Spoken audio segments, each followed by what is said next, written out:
Everybody and welcome. This class is Path of Light. Please prepare for a rant. As I speak to you today, you can give me a wonderful gift.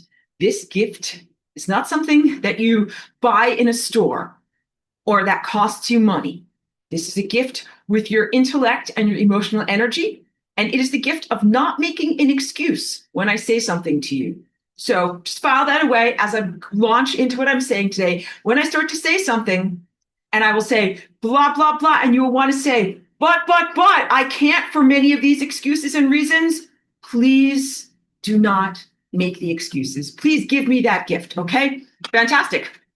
So first of all is an energetic weather report about changes that are ongoing since this Saturday. I do not follow or promote astrology, but I did feel a big change this past Saturday in the sense of it was a day of clearing, a release of emotional energy, a reassessment of relationships that you might have felt like friendships from the past and other things like that. Good opportunity for retrospection, but also, let me read what I wrote here. A clearing out of relationships, of mere traveling companions through life and reassessing my human relationships. This is the theme that is going on right now, okay? Whether relationships in my own or in your own lives, you can apply these insights and reflections to, of course, your own journey. Assessing whether a group of people or individuals were actually life positive, friendship, or somehow contributory, or were they merely traveling companions, especially through difficult times? True friendships, or were these true friendships, or was it shared trauma or emotional fraud? That's even worse. Sometimes it is relationships that are created through shared trauma, which is at least authentic. But sometimes these are relationships that are created through fraud, perpetrated, and in this case, I'm speaking in the first person, by my innocence. For example, in these insights from the past, people that I knew when I lived in upstate New York, I was being generous in friendship, um, uh,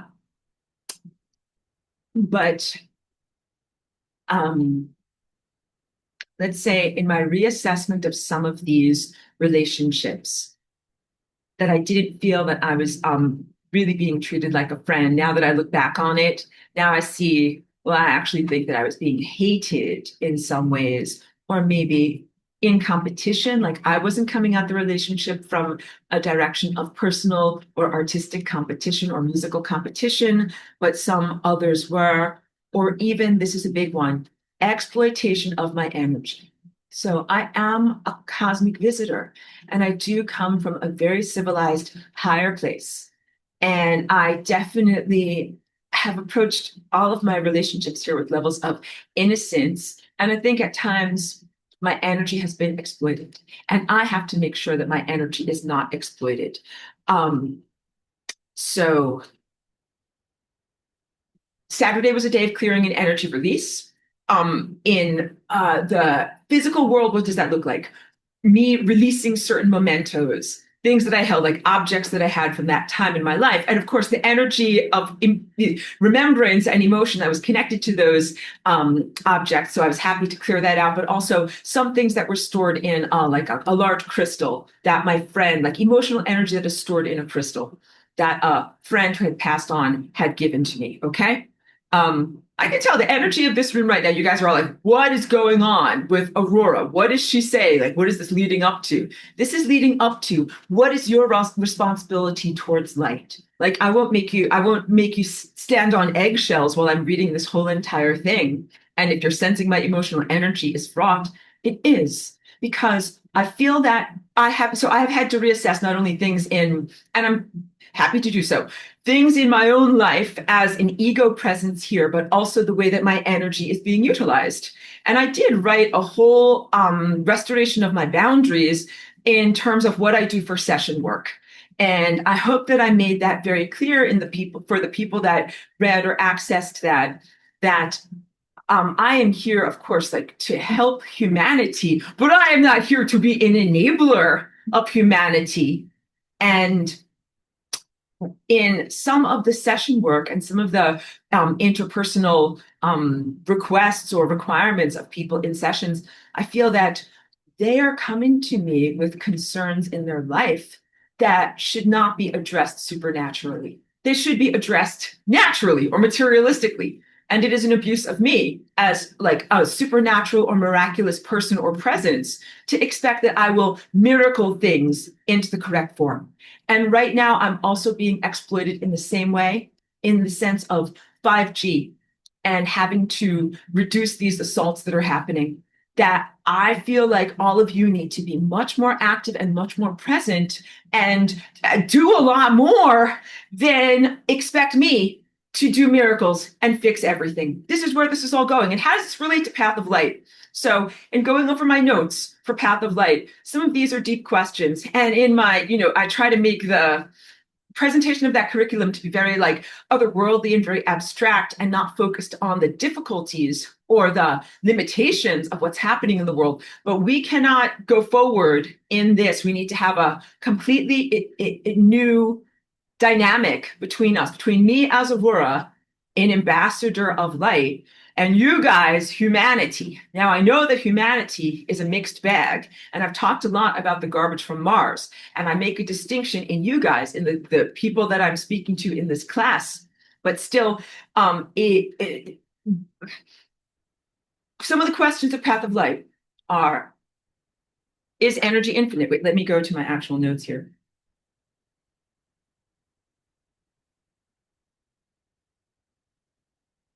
This is from Path of Light, whiteboard 4. Okay. And also, I know that there's abstract questions like, is energy the same as light? Are we talking about the same things? But let's just go forward with this. Is energy finite or infinite, or light? Is light finite or infinite? Is there an infinite amount of it? Is it born? Is it created? Is it generated? Is it made from other stuff? Does energy evolve? Does it experience time? Does it learn? Does it behave differently over time? And what I'm talking about in the formal whiteboard materials of this class is that there's an ecosystem of energy. And the ecosystem of energy is light, which is, of course, intelligence and data and orderliness. And I collect my thoughts. That network is reciprocal. Like one of the things that I write about is when you're doing this level of perception where you have the sun and something like you and then something like a tree, is that you're actually all reciprocal. And I know that we're recognizing that the sun is extremely flawed and that we've been doing very, very good work in confronting the pathological personality characteristics of the sun. But so, in talking about Path of Light, we can talk about it in perfect terms. If there were a perfect sun and then, a nice tree and then you, that all three of these things would be like the tree is sentient, self-aware, and is using light in a flow of intelligence, information, and consciousness. Wait, I have to move my thing here. Living presences floating in void who reciprocally sustain one another with the music known as love. Okay? This should be in balance. And right now, with me, this is very, very out of balance. So reciprocal and in balance means that everybody is giving and everybody is also receiving. But right now, I am being exploited. I am giving, but I am not receiving. And we have to talk about Bitcoin and we have to talk about unprotected networks. This is all going to add in together. So first of all, of course, I'm not going through a repetition of Path of Light as I've presented it in the past. I think if you want to find the whatever unspoiled teachings, go into a different semester when that is all that I presented. Right now, I'm presenting the full emotional response to what is happening in the moment, not an escapist version of if everything were perfect. We can't live in pretend perfect world. Okay, so Saturday was a day of reassessment of life journey, companions, traveling companions, real friends, assessing these relationships. And Saturday was also a day when Bitcoin was under attack. And apologies if I say a lot. I'm clearly trying to collect myself as I say these things.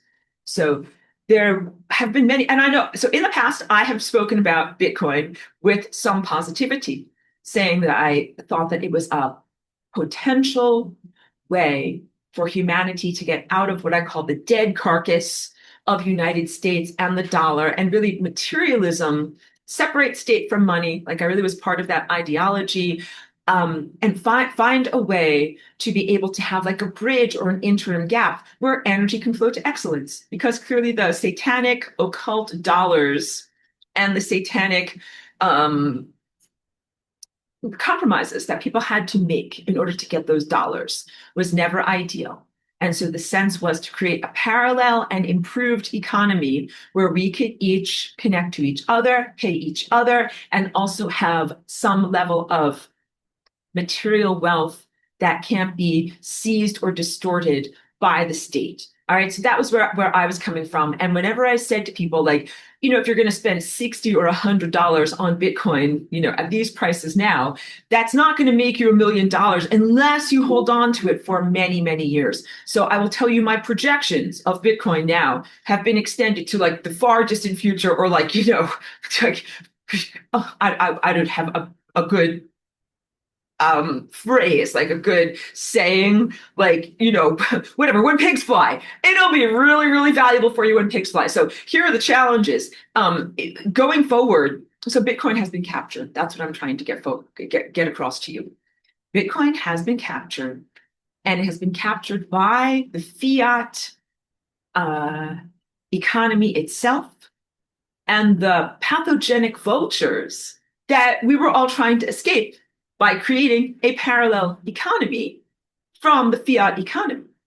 And I am very angry at the way, very angry and disappointed. The people who use and promote Bitcoin approach to all of this because they did not protect their network. And I'm equally rageful and disappointed at the non-protection of the network of light. Okay? So these two things are parallel, and I'm going to rant on both of these things. Bitcoin matters much, much less. It is an ongoing human materialistic experiment. Light matters everything. Everything. And so, okay, what is Bitcoin? It is basically something that when you contribute to it, you get to participate in it. And light is similar. Light is similar. You cannot be passive.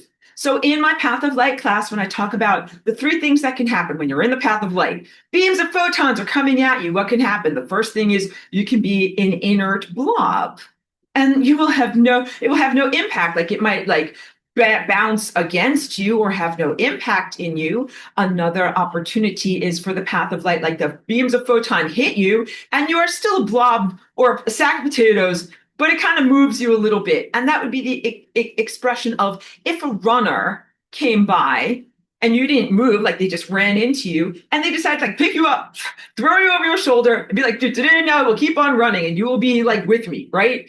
That is not being on the path of light. That is being carried like a sack of potatoes.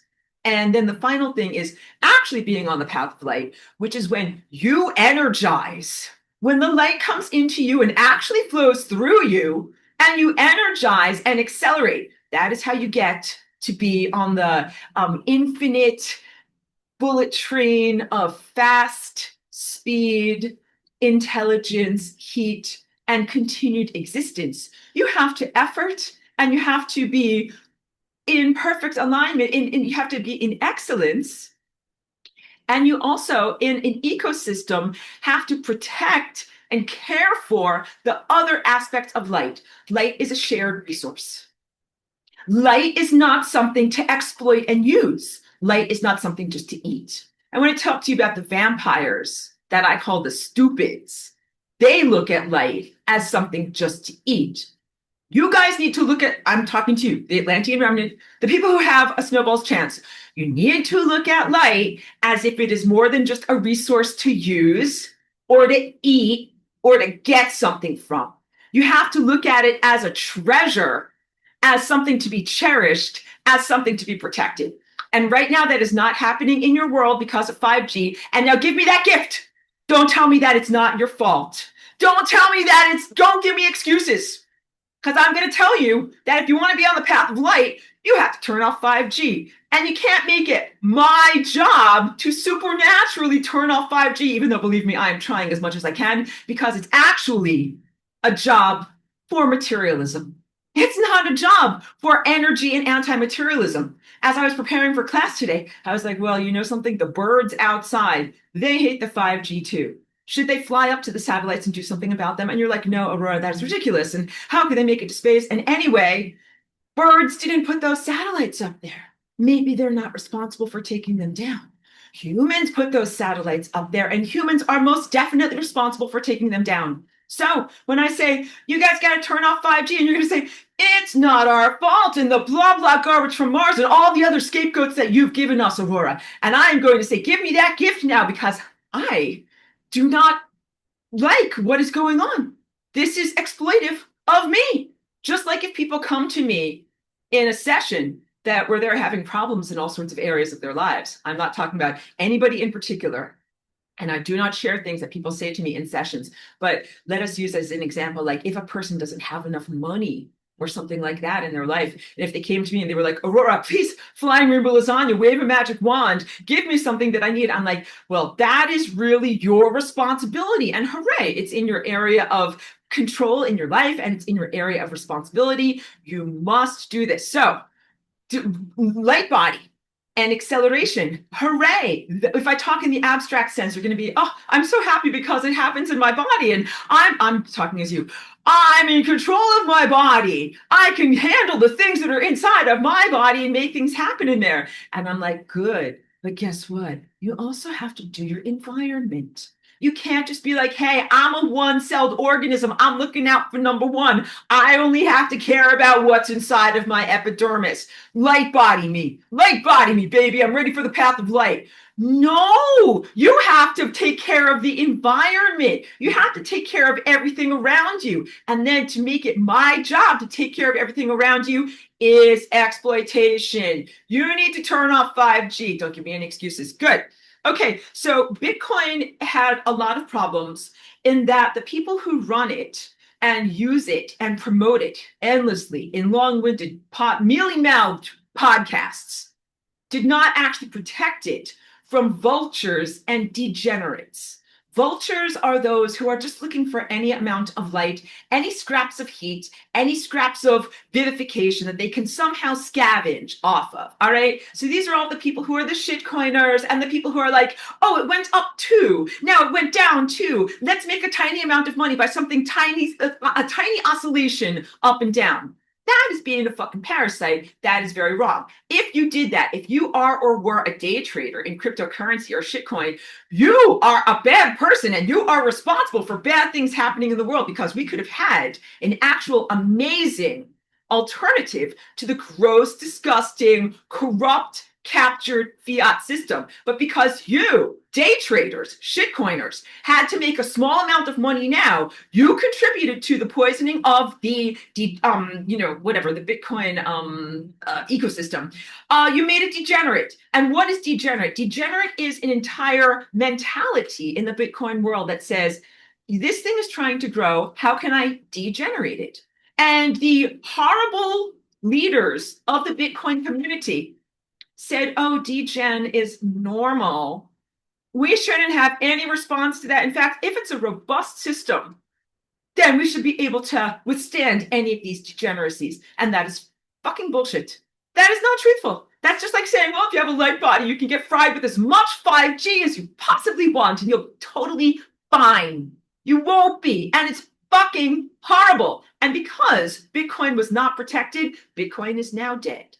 We need to know this. So you can go forward with your own consideration. You can have Bitcoin now, and if you hold on to it for 10 or 20 or 50 years, it will surely be worth something. Just like if you buy whatever, like a piece of gold or a bottle of wine now, you're like, yes, it will definitely be a commodity that will be worth something. But this is not going to be the parallel economy run by individuals where you can buy, trade, and sell internationally without having the government on your back and, parasiting you and doing all sorts of things to limit you. No, no, no. Please, you need to know. All of the exchanges where you buy Bitcoin, these are all horribly polluted ecosystems. The ways that you can actually pay other people are being diminished because it's like you're supposed to run your own node, but what happened over Saturday means like you're pretty much not going to be able to run your own node. And then the final thing was mining. You were supposed to be able to be an at-home miner, with your little whatever, your ASIC miner, going away and chipping away and making some Bitcoin for yourself for the future. Like none of this is going to happen anymore. Just please know the whole entire thing is very kaput. I think that in my psychic intuitions, I even question whether the hash rate that is reported is accurate because you're in a captured fucking world where when you look at a website, you cannot presume that the information that is given there is actually accurate. So someone says, well, here's a website that's showing all of the Bitcoin transactions that are happening around the world. I'm sure it's accurate. No. And how about all of this hash rate is actually going on? No. Like at this point, you have so much of a consolidation from Michael Saylor and other very, very fat, rich assholes that they are able to control information.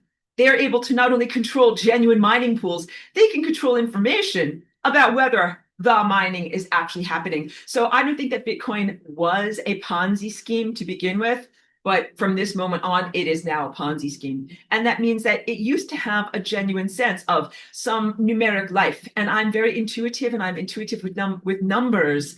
And I did used to feel the liveliness of it. And it was exciting to me. And I was like, yeah, like go Bitcoin, these feral numeric behaviors that are exciting to me. But that is the energy of life. And that is what got pirated or siphoned or exploited off by the degeneracy and the vulture sense, where it's like, oh, there's something amazing that's going on here. Let's stomp the flowers into the ground and try to see how much we can get off of it. And then we will run away and be evil people. And nothing will change. This is essentially what has happened. And the people who should have protected this are the people who are the ones who did the BIP 110, which is like a rectification of the software. They finally confronted the very small, corrupt group of Bitcoin core developers who are basically just stupid fucking assholes in Silicon Valley or whatever, extremely privileged, extremely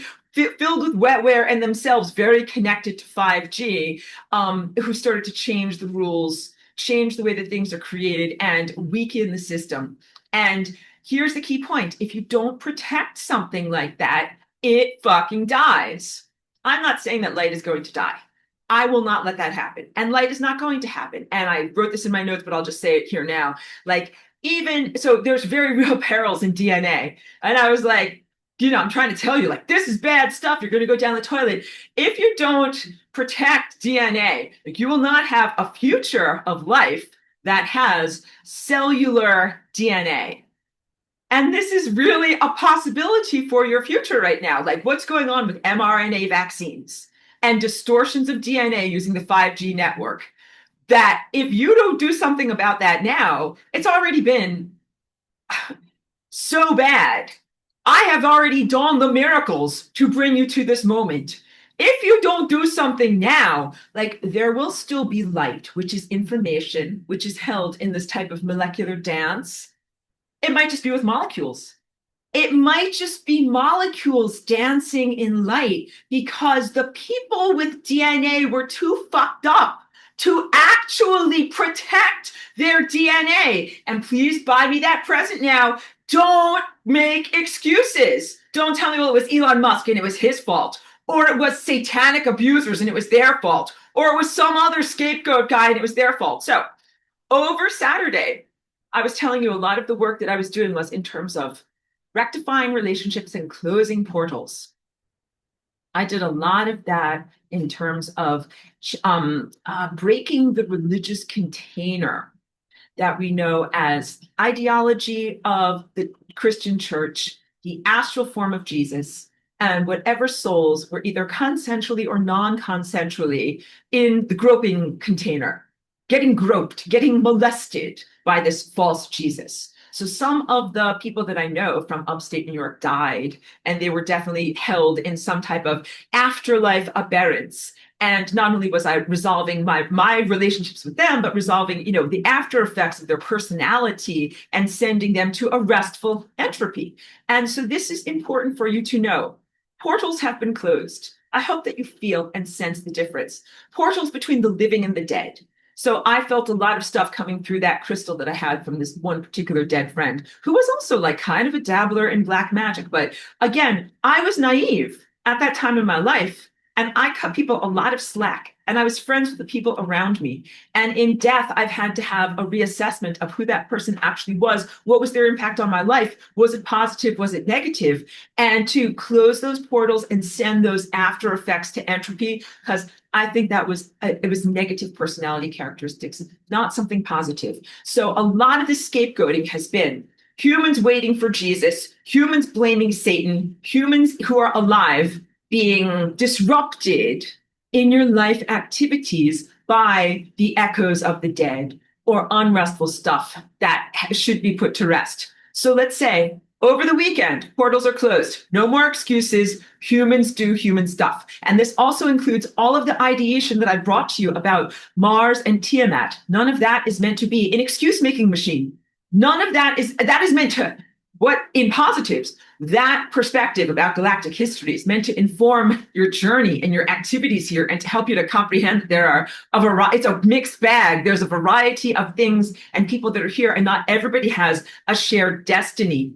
But you can't go into all of that in order to say, well, I can't fix it because the garbage from Mars is here. Or I'd love to take down the satellites the garbage from Mars is taking up, but blah, blah, blah.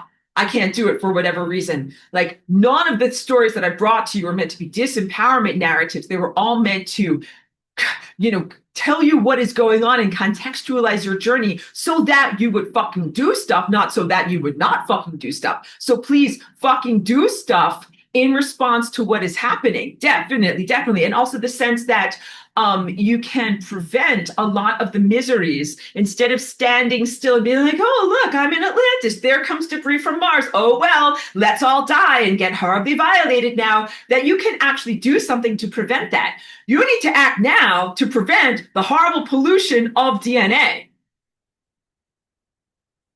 I can sense you guys. You're all like, this is really hard. Aurora is really mad. I'm like, yes, this is really hard and I am really mad. I would like for you also to give me another gift, and that is to consider, what does it feel like to be Aurora? Not that I want you to whatever step into my life or anything like that. But look, I know that I'm able to be in the path of light. I know that I'm able to fly in rainbow lasagna. This is not a question for me. I know that I can ascend. I've already done this. I have come here at great expense in order to give you tools, to give you a chance so that you can do it.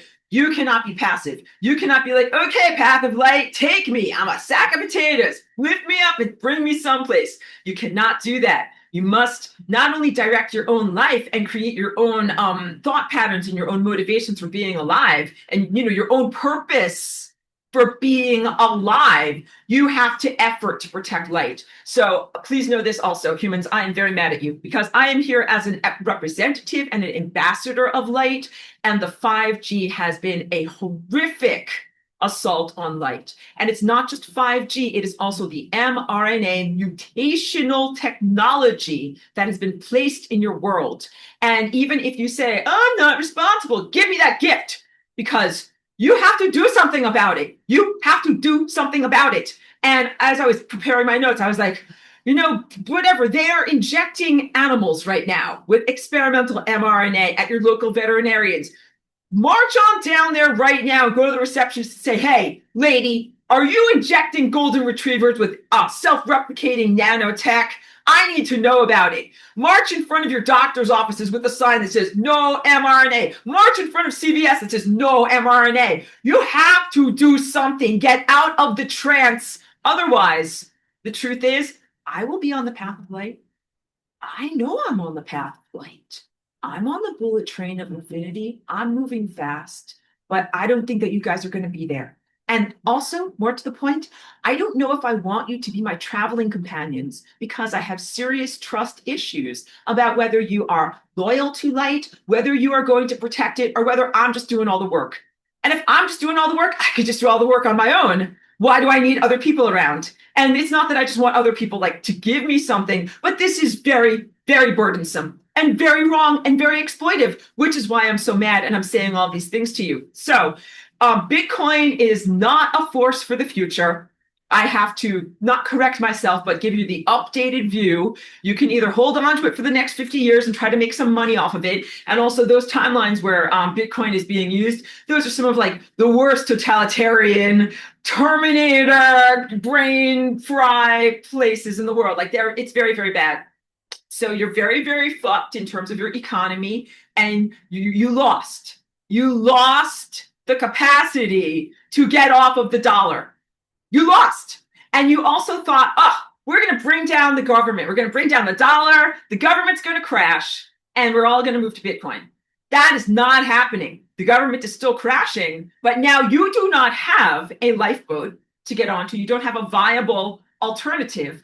And the government and the narrative of materialism and the corpse that I'm telling you about, it continues onward as a LARP.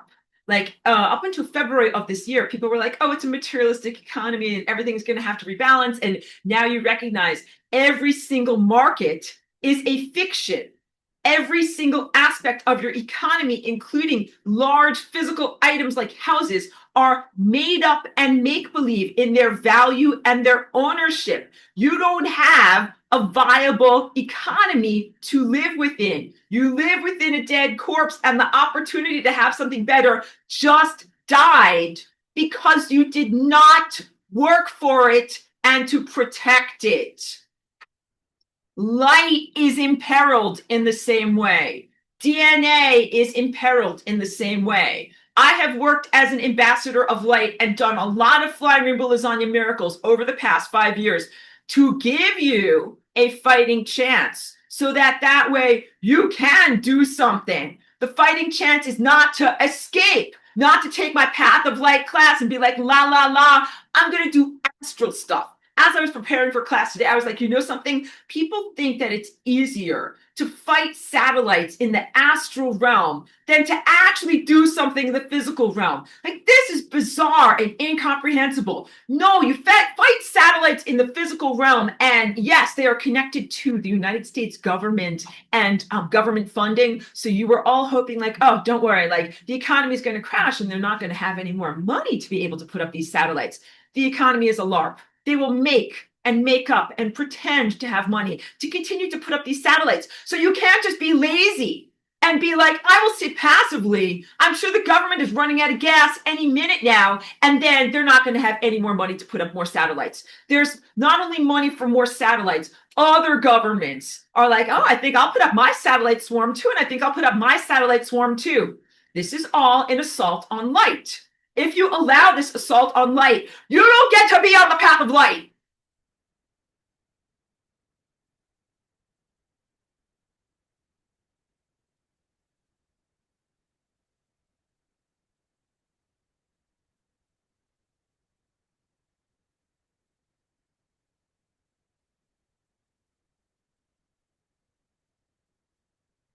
Some of the other topics that relate to this are about commodification and mania. I'm talking about having a ecosystem of light. In my perfect, pristine path of light world, we're all light beings and we're all on the path of light. And then we all love and care and share with our light equally. But that only works if you actually have no friction, don't have vampirism, don't have siphoning. So what's the problem with 5G? What was my problem with it? That it literally creates a porosity between body energy fields so that you don't have individuation anymore. And I am fighting with everything I can to individuate because literally, humanity, you are acting like a parasite on me, not like helpers on me. Definitely slowing me down. Even you, Atlantean remnant. Give me that gift now and don't make excuses for me. Thank you very, very much. So, because you're going to be like, Aurora, we like you. We don't want to hurt you. But what can we do? What can we do? 5G is so big. You can do something. The truth is, there's hundreds of you that watch these videos. You can do something. You can do something against whatever is the next fucking mRNA vaccine that they are coming up with. Instead of sitting there passively and being like a sack of potatoes, you can actually do something to stop this from happening. You must protect and cherish light. Light is information.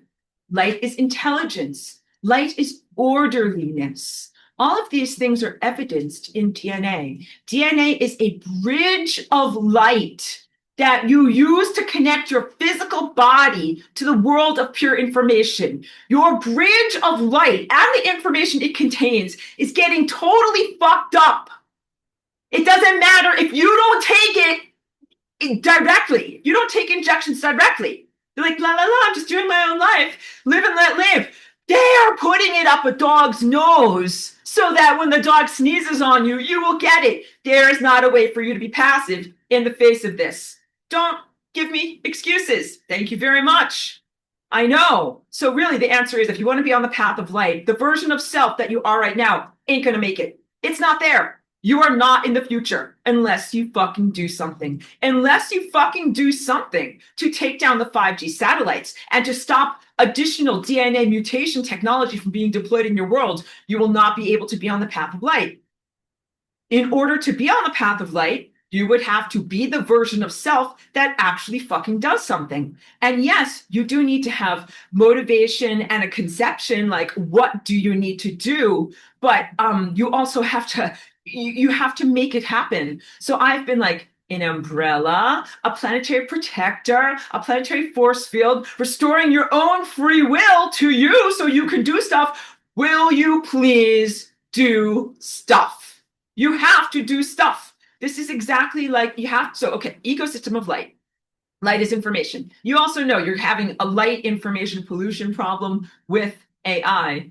AI is secondary to these things because AI is really coming after the 5G. Like if you turned off 5G, you would be able to be restored at least to your individual presence, and then you would be able to start to cultivate your light body of information to go in a better way. And you would be able to withstand and reject the AI more effectively.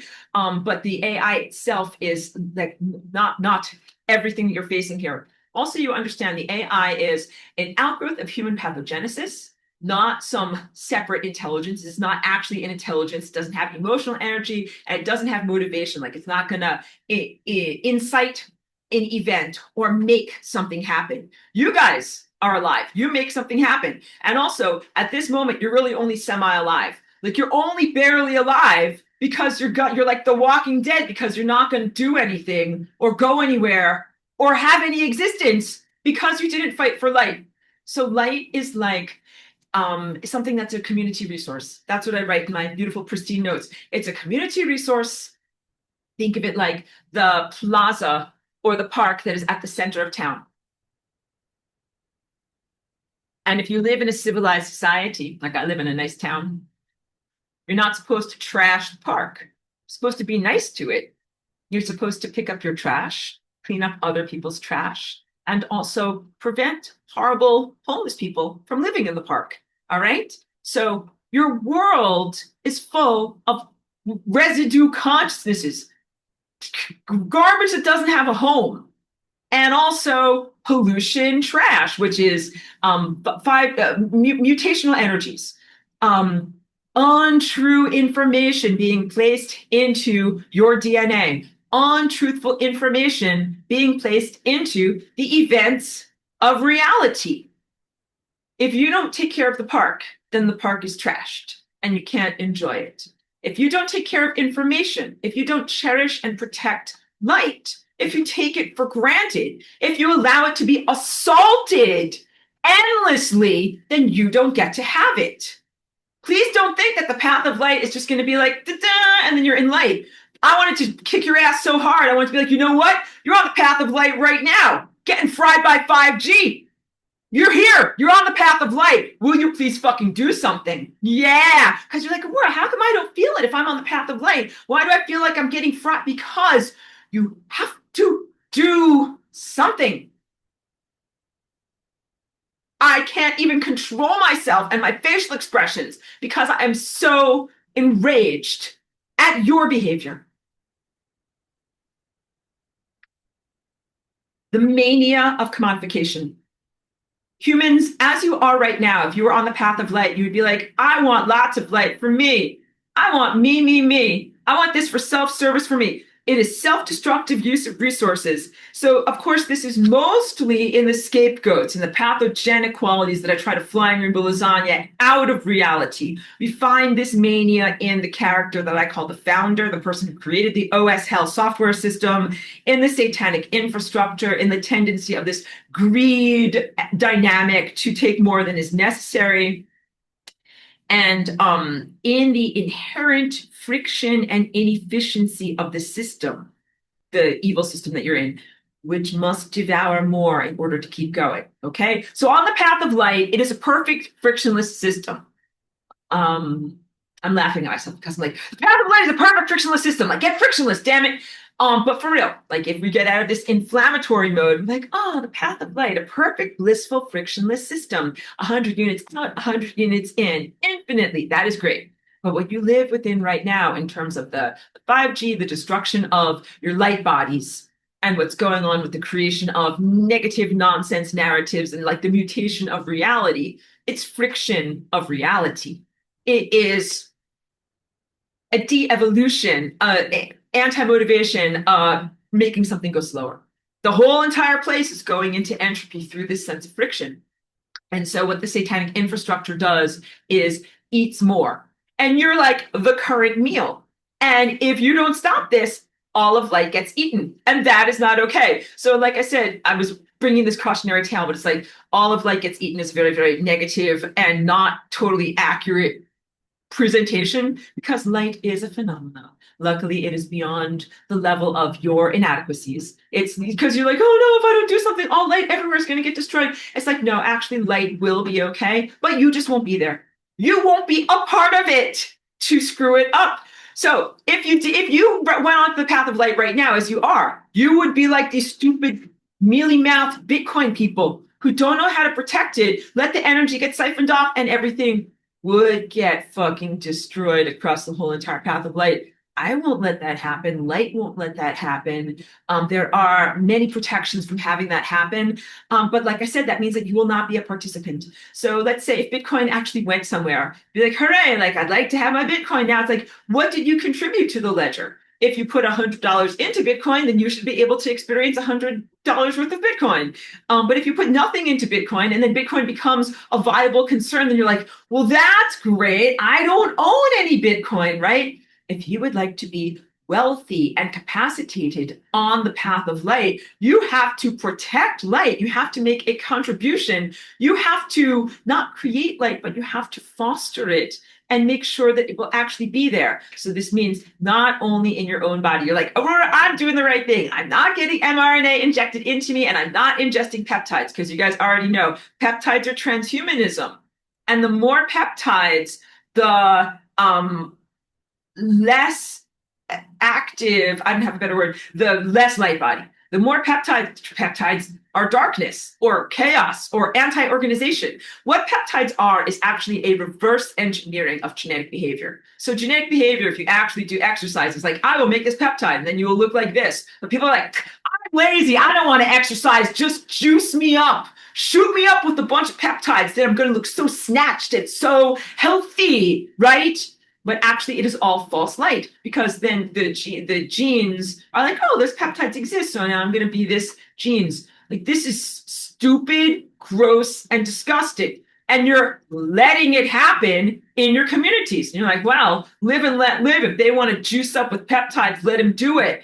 They are destroying light. You should protect light. What have you done today to protect light? Don't give me excuses. Please buy me that present. What have you done today to stop people from taking peptides? You can stop yourself from taking peptides, but they are attacking light by doing this. Dun, dun, dun. You can't be on the path of light because they're taking fucking peptides. Will you please act now? Will you please do something about this now? And I come to you with all of this urgency, because literally you have to do something now. So I have also held events together over this entire year. The powers that were, satanic infrastructure, dead corporate United States of America wanted to nuclear annihilate you.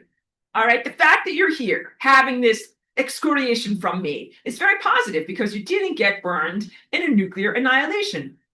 still have food, still have water, still have electricity. All of those things are very positive levels of social stability that I upheld, not so that you could be passive, I want to say assholes, sitting around doing nothing while more peptides are created and more mRNA is created. And then you know what? That puts the burden on me. Then I have to do supernatural battle against these juiced up peptide hydrogel soldiers. And I do.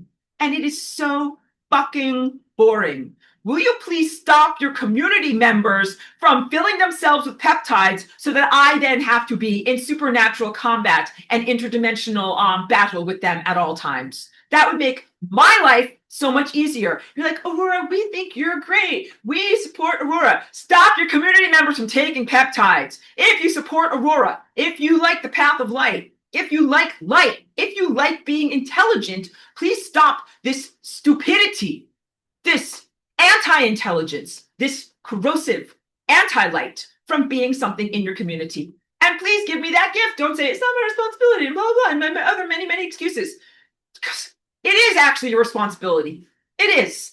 And enough of the passivity and infantilization. The evil ones give you that. I give you the respect that, like, get off of your ass so you can do something.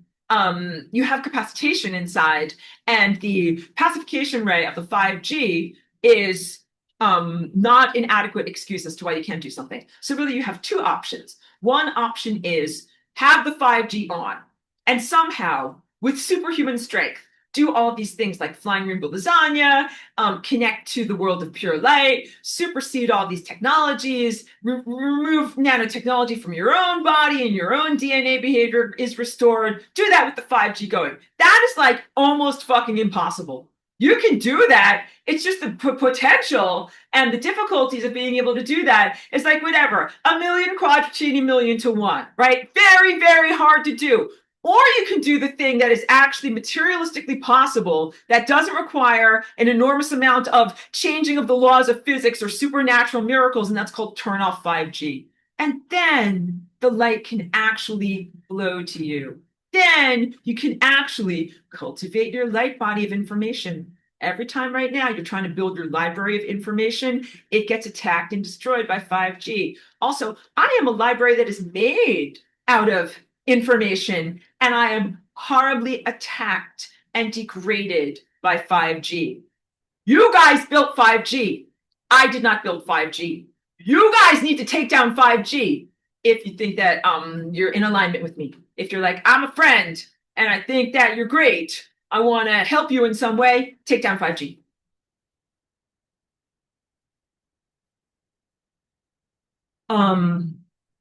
Closing the portals over the weekend is ceasing the influence of the insanity of ghosts, astral thought forms, and garbage from Mars. Garbage from Mars, these are dead people. Dead fucking Jesus, that's a dead person. Every person that you know that's dead, these are all dead things that should not afflict or inhabit or influence the living. And they certainly should not be owning materialistic items. So even like as I was clearing that crystal of that questionable dead friend, I was like, life is for the living. Get away from me. And also, this is not your crystal anymore. Do you understand? Dead things like dead Rabbi Jesus cannot own your soul. That is a non-starter. And cannot own a person's eternal soul. But let's also talk about dead garbage from Mars. Cannot own alive materialistic substances, matter, that is here on Earth. This is all invader pathogenesis concepts coming in here, vagrants that are coming into your community park in order to live because they don't have a place to live. These poor homeless people who blew up their own home. And that's why they don't have a place to live. And they not only want your park to live in your park, but they want to eat your food. And they want to leave a lot of trash around. And you have to stop this. Have to stop this. How do you stop this? Like, will you stop going? For the first thing you can do is stop going into disempowerment every time I tell you you have to do something. That is so burdensome to me. I'm light coming at you, and you're being a sack of potatoes. I'm like, hey, you have to stop this. And you're like, sack of potatoes. How do I stop this? I'm like, get creative. Oh my God. Like, this is very, very annoying to me every time I do this. Also, what do you think this is like? Where what I really want to do is fly around and create beauty. And I'm like, okay, great, guys. All we have to do is clean up first. You're like, what do you mean clean up? Like, this is too much work. And I'm like, this is ridiculous. Like, we can't get to any of the good stuff if you are not willing to do the basic effort of confronting the things that aren't supposed to actually be here. Close the portals in your own body between you and the garbage from Mars, in your own mind state, in your own expectations of reality, in your relationships, in your community. In your community. You are not supposed to consider that you're going to take all of the resources of Earth, put it into some kind of a rocket ship, and fly to Mars and live there. Like, this is the first thing. Some humans actually think this, and they're trying to make it happen. You need to stop that. You need to stop that. It is not acceptable. It's not acceptable to think that way. It is not acceptable to motivate in that way. These are with your resources, your community resources. Do you want to be on the path of light? You have to protect your community resources where you are now. Oh, this is a lot harder than just learning about how carbon dioxide, and oxygen fit together to do glucose, isn't it? It's a lot easier if I just tell you abstract stuff. Here's all the abstract stuff, guys. This is so easy. It is a lot harder when I'm confrontational with you in this way. I know this is light. This is actual light talking to you right now and saying turn off the 5G because it is an assault on light. Is there an infinite or an infinitely accommodative amount of light, information, and intelligence? It's part of my Path of Light curriculum. Is there an infinite amount of it? That means, can you waste it? Can you be like, well, the 5G evaporated blah, blah, blah amount of the light that is within me, blah, blah amount of intelligence, or DNA organizational factor, or cellular intelligence, or energetic organization. Be like, don't worry, it evaporated 89% of your body. I'm sure you can get it back somehow. Or of the planet. Is there an infinite amount of light, or as I write, an infinitely accommodative amount? So that means, like, what if this side of evil and degeneracy is like, well, we're going to siphon off this much light. And then you're like, I know, guys. I know what we'll do. We'll fly in rainbow lasagna and we'll make more light. And then they're like, that's awesome. We'll siphon it off again. And we're like, we'll make more light. And they'll siphon it off again. This is called a pump. That is called how you pump something. And if you know my problems with Bitcoin, it is literally called a pump and dump scenario. Not actually building a parallel ecosystem or a sense of commerce, but just something inflated and then released back down. This is unhealthy dynamism and not something that you want to participate in. It is not what light is made for. So you have this degeneracy, this ignorance, this darkness, this evil, this thing that chomps away at and reduces intelligence. The stupids, the vampires, the things that are trying to destroy, whatever, just destroy so much, and that really have no soul and have no consciousness. Those things would be like, okay, we're gonna take your light, and you'd be like, okay, great, don't worry, I'm on the path of light, I have an infinite amount of light, just gonna refill up my light. And they'll be like, great, we'll take your light again, and then you fill up again, and take your light again, fill up again. If you do this on the path of light, then there ends up being no actual light on the path of light because all the light went into fucking nonsense. All of the intelligence went into unintelligence. All of the information was destroyed into nonsense. All of the causality factors that are supposed to make things happen in reality fell apart and became a bunch of nonsense, blah, blah, blue, blue, blue, and nothing happened. That is a horrific, sad story that I'm not here to be a part of. I'm definitely here to do something different. Once again, flying rainbow lasagna is not a question in me.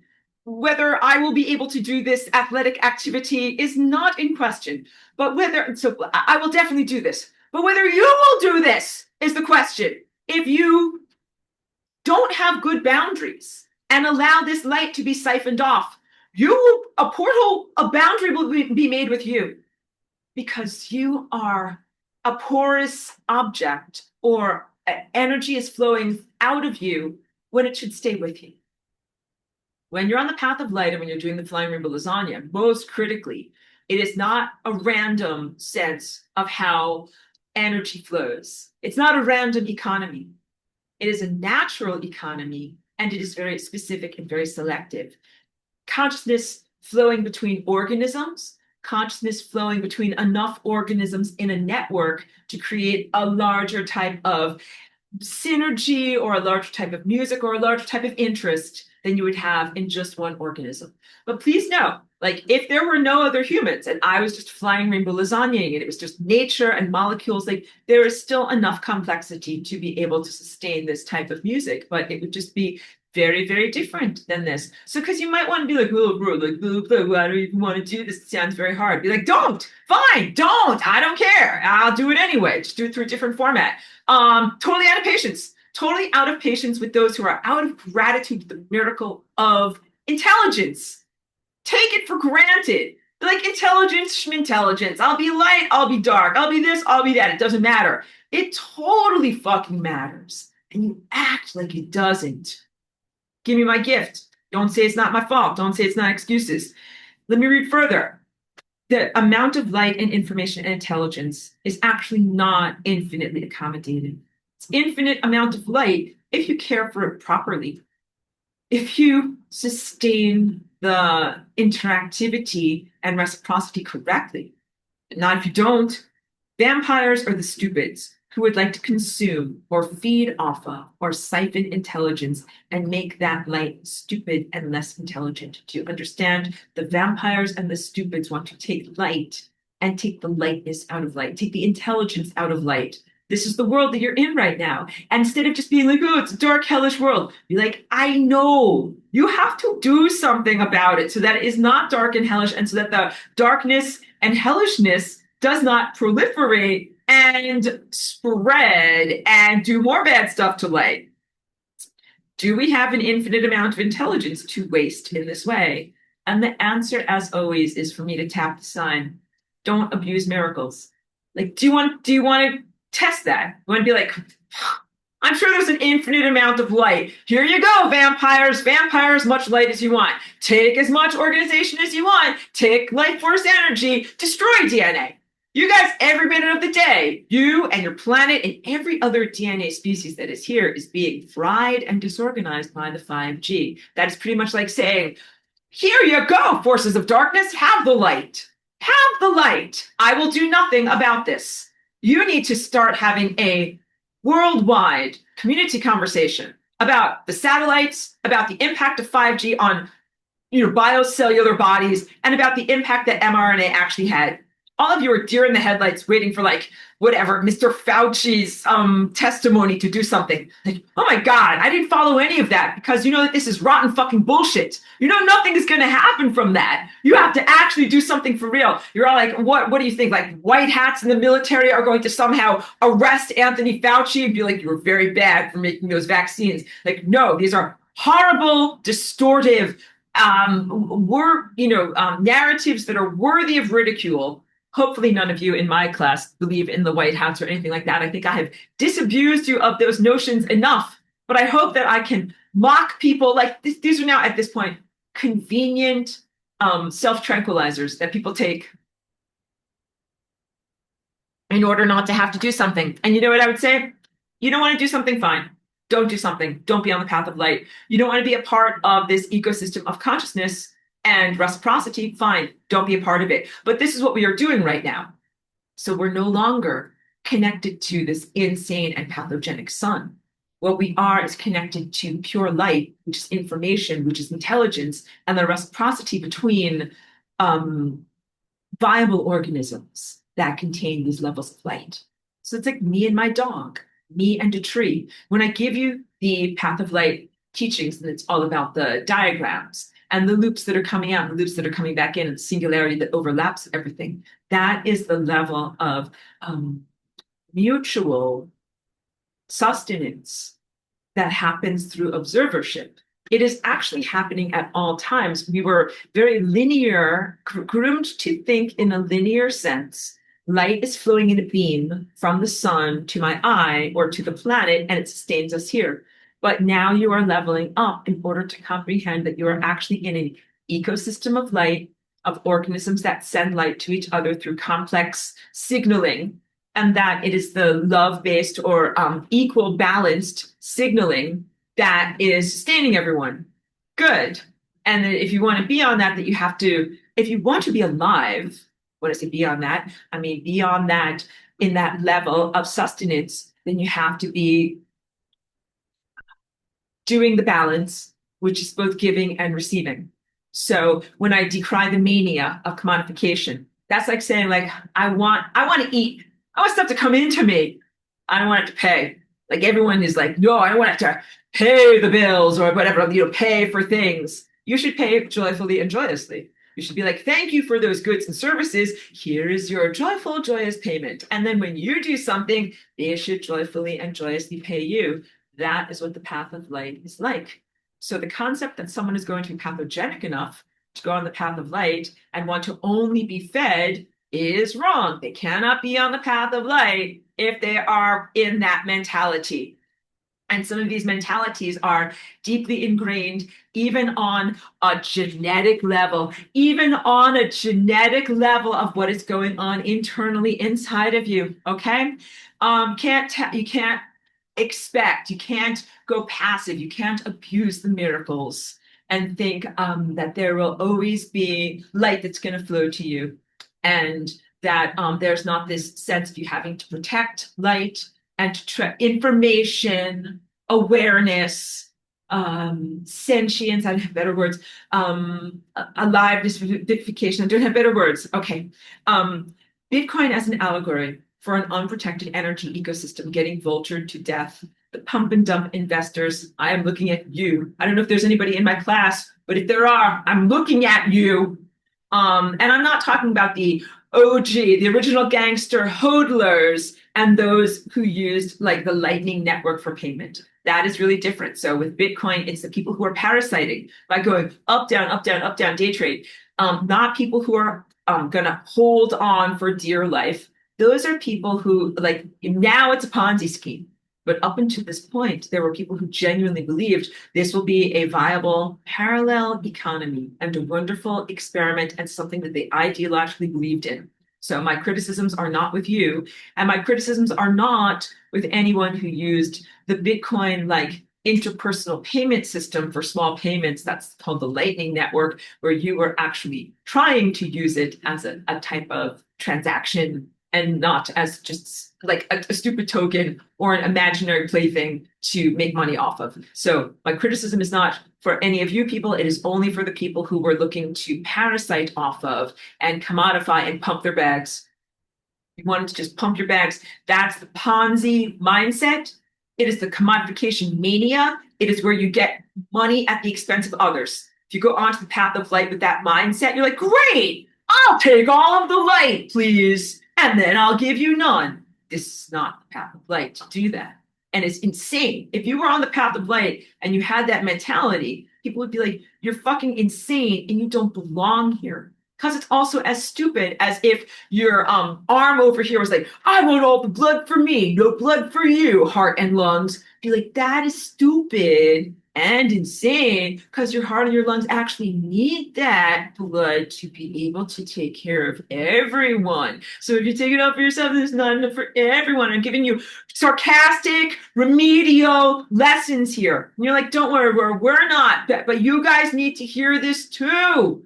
I am not just, it's easy. It's easy when I just talk about the garbage from Mars. And you're like, that's not us. Well, that's good. Let's hear Aurora. Get them. Go criticize those guys. No, I am not just criticizing the garbage from Mars. I am criticizing you guys. I don't know if I want, are you merely my traveling companions? As I reassess people that I knew in my past, that I thought, oh, like, I think that they are like, whatever, friends. And then later on, I find out, no, they actually wanted something from me. As I've talked to you about my stellar network reassessment, I, as Aurora in the stellar network in the world of pure light, reassessing whether the stars as my companions or colleagues really love and care about me in light of how I've been treated here and not attended to.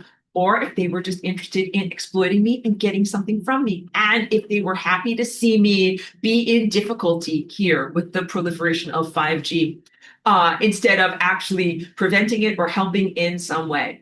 So I also have to reassess whether, I mean, it's one thing to have like a nice feeling for someone. You're like, oh, Aurora, like, of course, like, I like your dress. Like, of course I like you. But it's very, very different than to say that you are acting for, or more than just a mere, I don't have the word for it. Like the loyalty must be deeper than just being like, oh, Lily, yes, of course. Like, that is a nice dress. You have a nice dress today, Aurora. Like, that is very different. Like, you have a nice dress. Also, your light body is being fried to shit by 5G, and I'm not doing anything about it, even though I live on the planet with you. And I'm like, okay, great. You know something? I can just discard all of you guys. Be like, okay, you're not doing anything about 5G. I'm efforting and trying to tell you about all these different things. And I'm doing all of the work and I'm doing all the heavy lifting.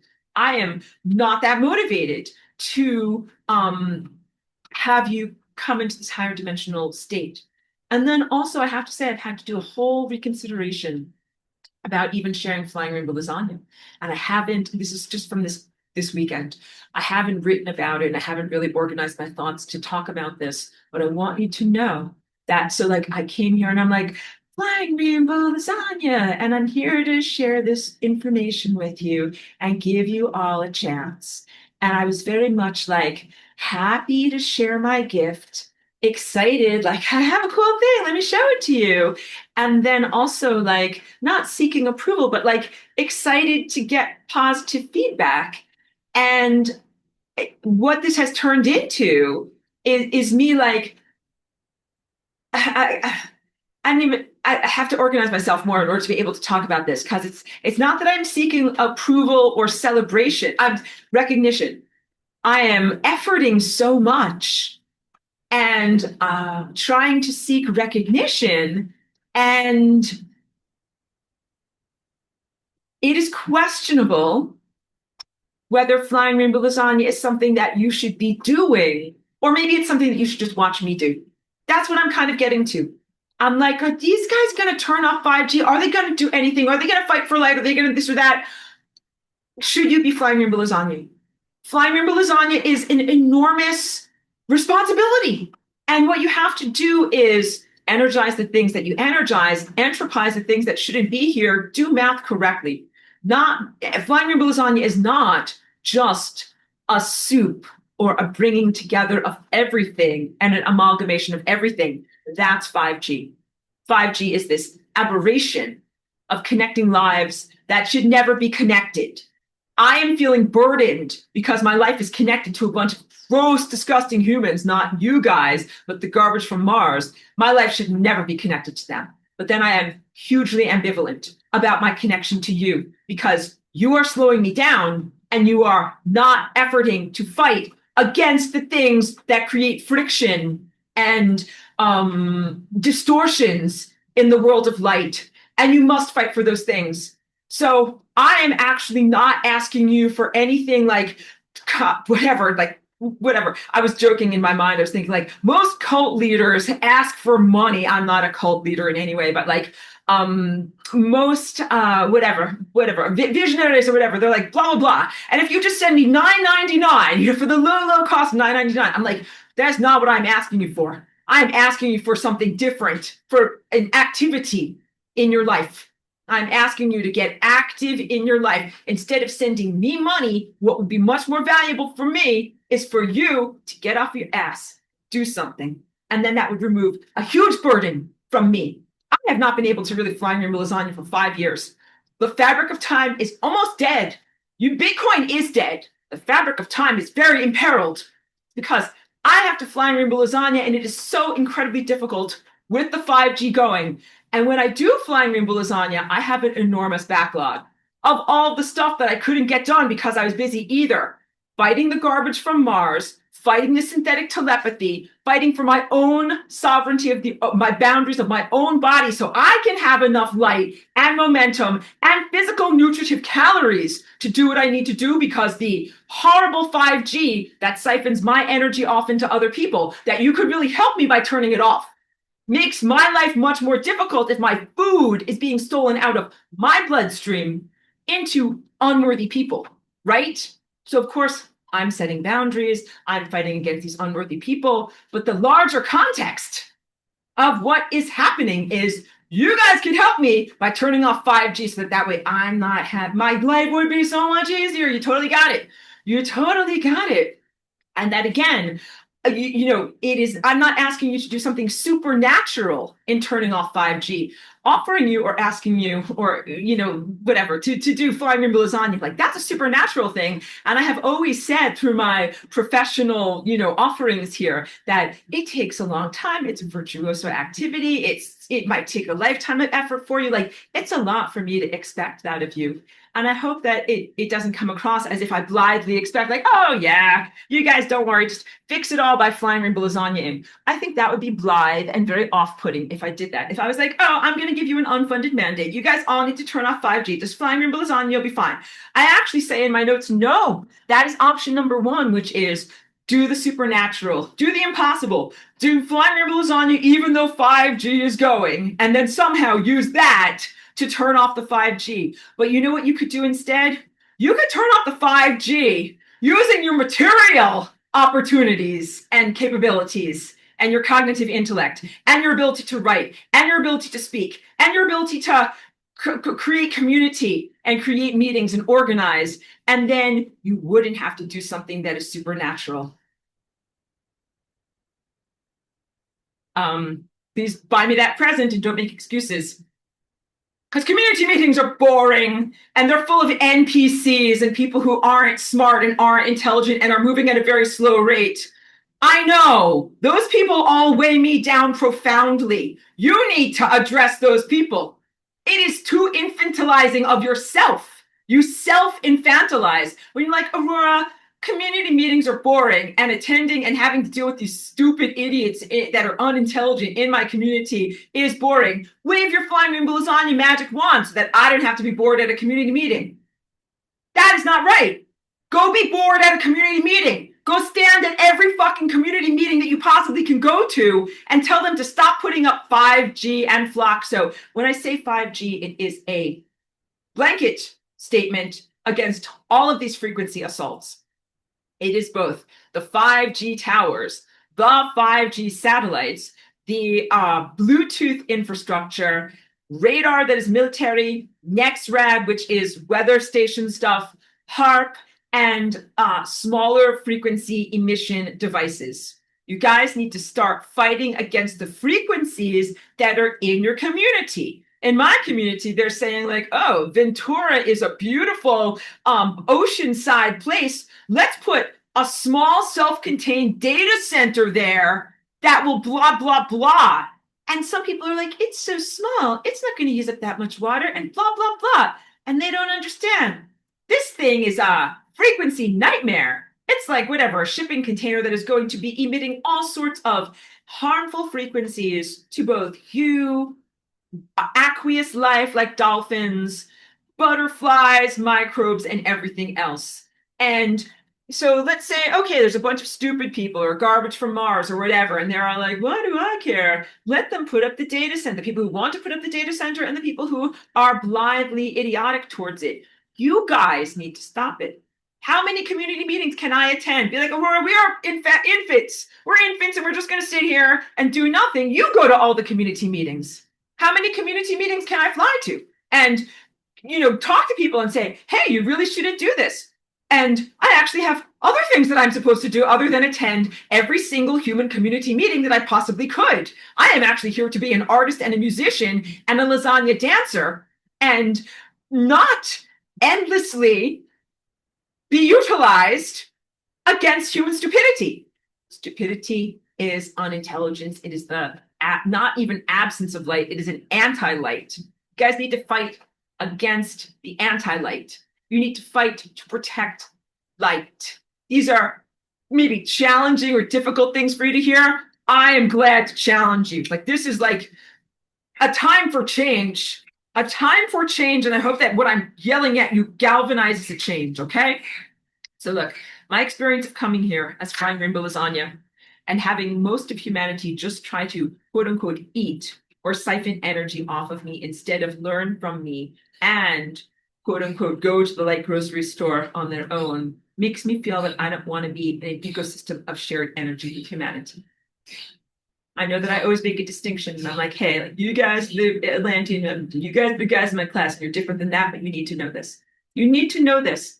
Real talk from me, Aurora, as a person and as an ambassador of light. I came here literally as an encyclopedia of information. And I was so happy to be able to learn your cultural ways, try to articulate myself, try to put my information into a, art container and word container that you could access and know about for your own uplift, for your own purposes. Like, I'm here at great expense to actually help you and give you these gifts. And I was even willing to work as a custom framer to support myself. I'm like, well, these guys don't even appreciate the art, the music, the lasagna, but maybe they'll appreciate if I can make 90-degree angles effectively. All right. And although it's not you specifically that are siphoning this energy off of me, oh no, it's the 89% of the bad garbage from Mars, but you guys aren't standing up to them. You're watching them siphon this off of me, and you're like, yes, Aurora, that's all very, very bad, but you wave your magic wand and you protect yourself, and we've got our own problems to deal with in our own life. And that is fucking bullshit. You can't do that, because then I have an emotional response, and my emotional response is like, I think that I am being underappreciated, definitely underprotected, definitely exploited, and I don't know if I want to be having these people with me on the cosmic journey. I don't know if I want these people to be with me on the cosmic journey, because I think they only want to get stuff from me and not protect me and give to me. All right? I am actually very hurt and very disappointed. And I can't even really express it effectively through my facial expression or the way that I move or the way that I write. Profound levels of disappointment and rage and things I don't even have a word for, feelings I don't even have a word for, but they're not huggy, pleasant feelings. Very, very angry. And can barely express it, actually.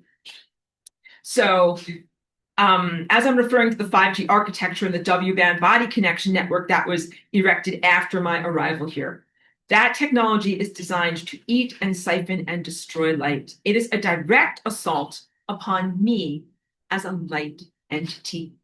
And tangentially, it is also an attack on the entire world of light and the entire continuum of light that I'm a part of. Okay? So you guys need to know the 5G and W-band architecture. Just give me that gift. It's not your fault. It's not your fault. But it's here. And also, some of you are connected to it also. And you need to know that the assault on light, assault on me is an assault on light. Assault on light is an assault on the continuum of light. Do you want to be on the path of light? You need to stop light from being assaulted. The forces of whatever, crapitude, are right now assaulting light. Give me that gift. It's not my fault. It's not my fault. All right? Just, you're alienating light by allowing that to happen. I'm an ambassador of the entire continuum of light. I always tell you in this class, light is not really like a photon, like one individual thing that you can kind of cut it into a piece and say that that's what it is. And this is truthful. When you're on the path of light, you actually identify with all of this light as if it is yourself. All right? So I'm a part of all of this light, and I am here being treated very, very shitty. And then that means that light is look at all of you guys watching light being treated really, really shitty. Can you do something about this and not have it be treated so shitty? Not can you, but you must. And if you do not, then you don't really belong on the path of light. Light, information, and intelligence is incredibly precious. It should never and shall no longer be taken for granted. So things changed over the weekend. And you have to understand that it is time to have a new context and a new relationship dynamic. I don't know if you know that you were taking light for granted, but you were, and it shall never be taken for granted again. All right? Light is an incredibly precious miraculous phenomenon, and you have to do something to protect it. Light and intelligence should be protected. From the who? Protected how? And what? What am I talking about? From the stupids, but also in general. So here, there's vampires, there's hydrogel soldiers. They're working for Tesla, they're working for Samsung. They certainly want to siphon energy and life force energy off of me, but also off of all of you as well. Light should be protected. Light should be protected in the sense of information and how about your cognitive light from being polluted by either AI slop or influenced by AI in your fucking mind. How about this? First, let me say the way that light should be treated is the way that you treat something that is truly valuable and irreplaceable. 5G right now is frying light, and that light or information is being disrupted and lost, and it is irreplaceable. Don't be passive. Don't be like, oh, another day, another dollar. Time to waste more time and have more light be destroyed. Hooray! It's only been 5 years longer. 5 fucking years of wasting and furring away light. Can you do something today, please? Is 5 years long enough? Can you please do something today? Thank you. And also, it's irreplaceable. Are you blithe? Do you think like, oh, don't worry, blah, blah, light, and I'm sure we'll get it back, or I'm sure it wasn't that important. It is irreplaceable. Like the burning of Alexandria Library, lost information. And of course, this definitely screws up the fabric of time. Time is unbelievably pissed at you, but information is lost. And you know, that's your shared community resource. The fountain in the park has been destroyed by vandals, and you can't get a new one. Don't be like, oh, don't worry, like we'll just buy a new one, blah, blah, blah. Can't get a new one. It's gone. That light is gone. There's so much light in my body that was destroyed. That will not come back. I have to build new stuff.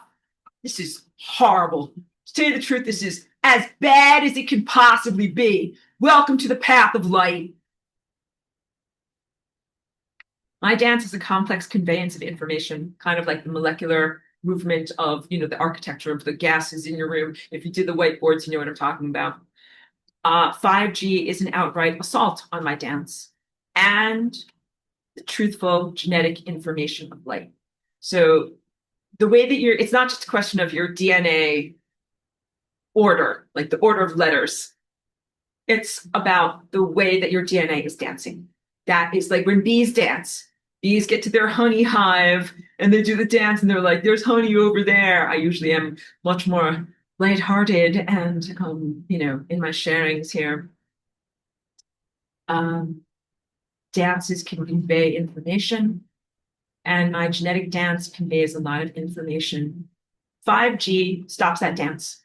It fries that dance. It makes it almost impossible to move in those correct genetic patterns. mRNA is also an attack on the light body, and DNA. Peptides are a giant attack on light. And I already told you, it is like reverse engineering DNA behavior. So, you know, DNA behavior is when it's moving and oscillating and shifting. When you take a peptide, it's like, this is what your DNA is supposed to be doing. Here's this technological item, put it into your body. And then your DNA is like, oh, there's that peptide. I guess I'm going to dance like this. So it is a reverse way, because usually your body dances and creates proteins.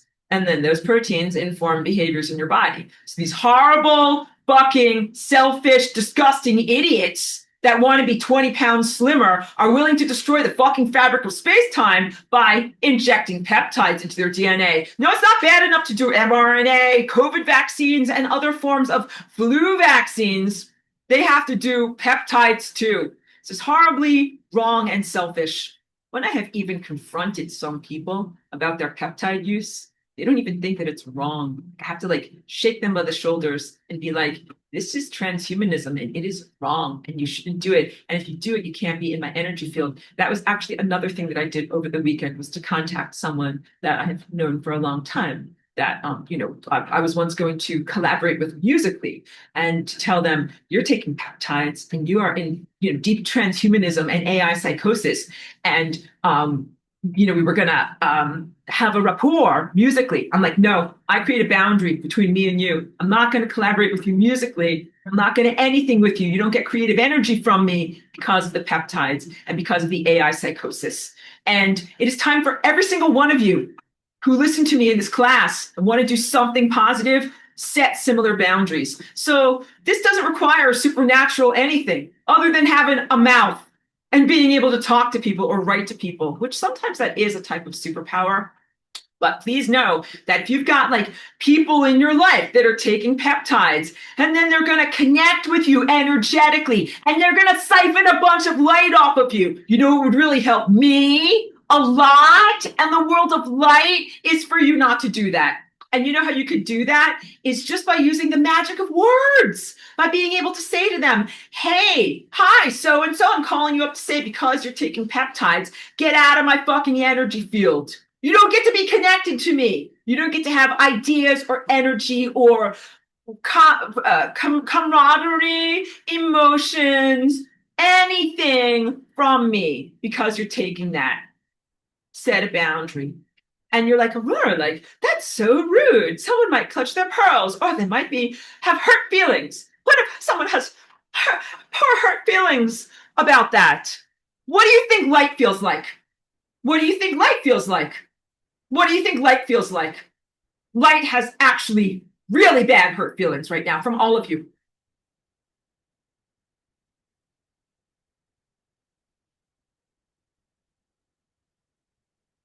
All right.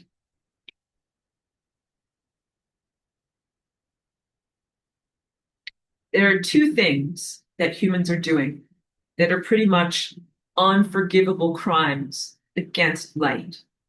One of them is the creation of the 5G network and the proliferation of that. And the other one is the creation of the DNA destroying vaccines, specifically the mRNA ones. All right. In order for you to restore your world, you have to fight against the people who did those two things in your world.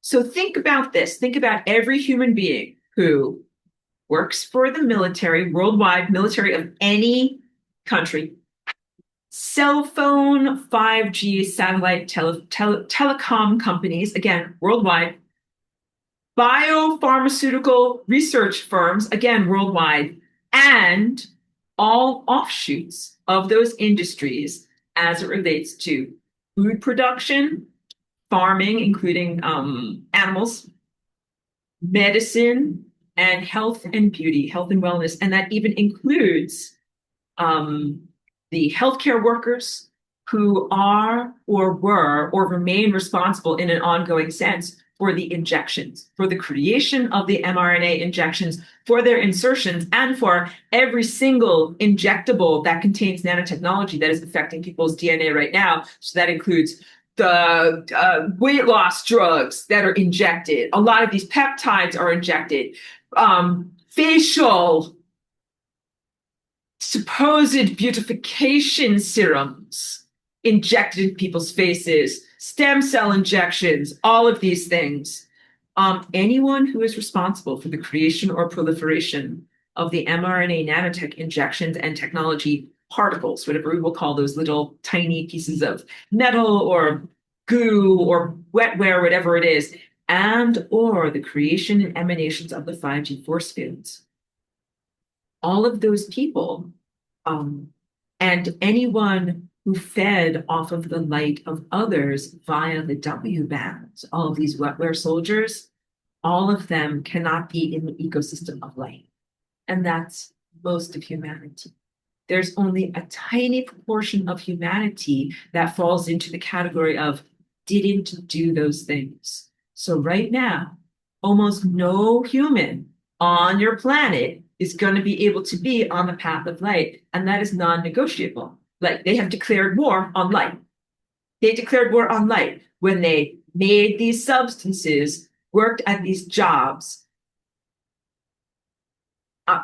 imposed these substances on others or put it into the environment or took these substances themselves. These are non-negotiable. It's an automatic non-starter. You're ever going to be on the path of light or get into this acceleration rate if you have declared war on light, on intelligence. And that also includes, I didn't write it in here, but anybody who is part of this transhumanism or prioritizing of AI over the biological and cellular.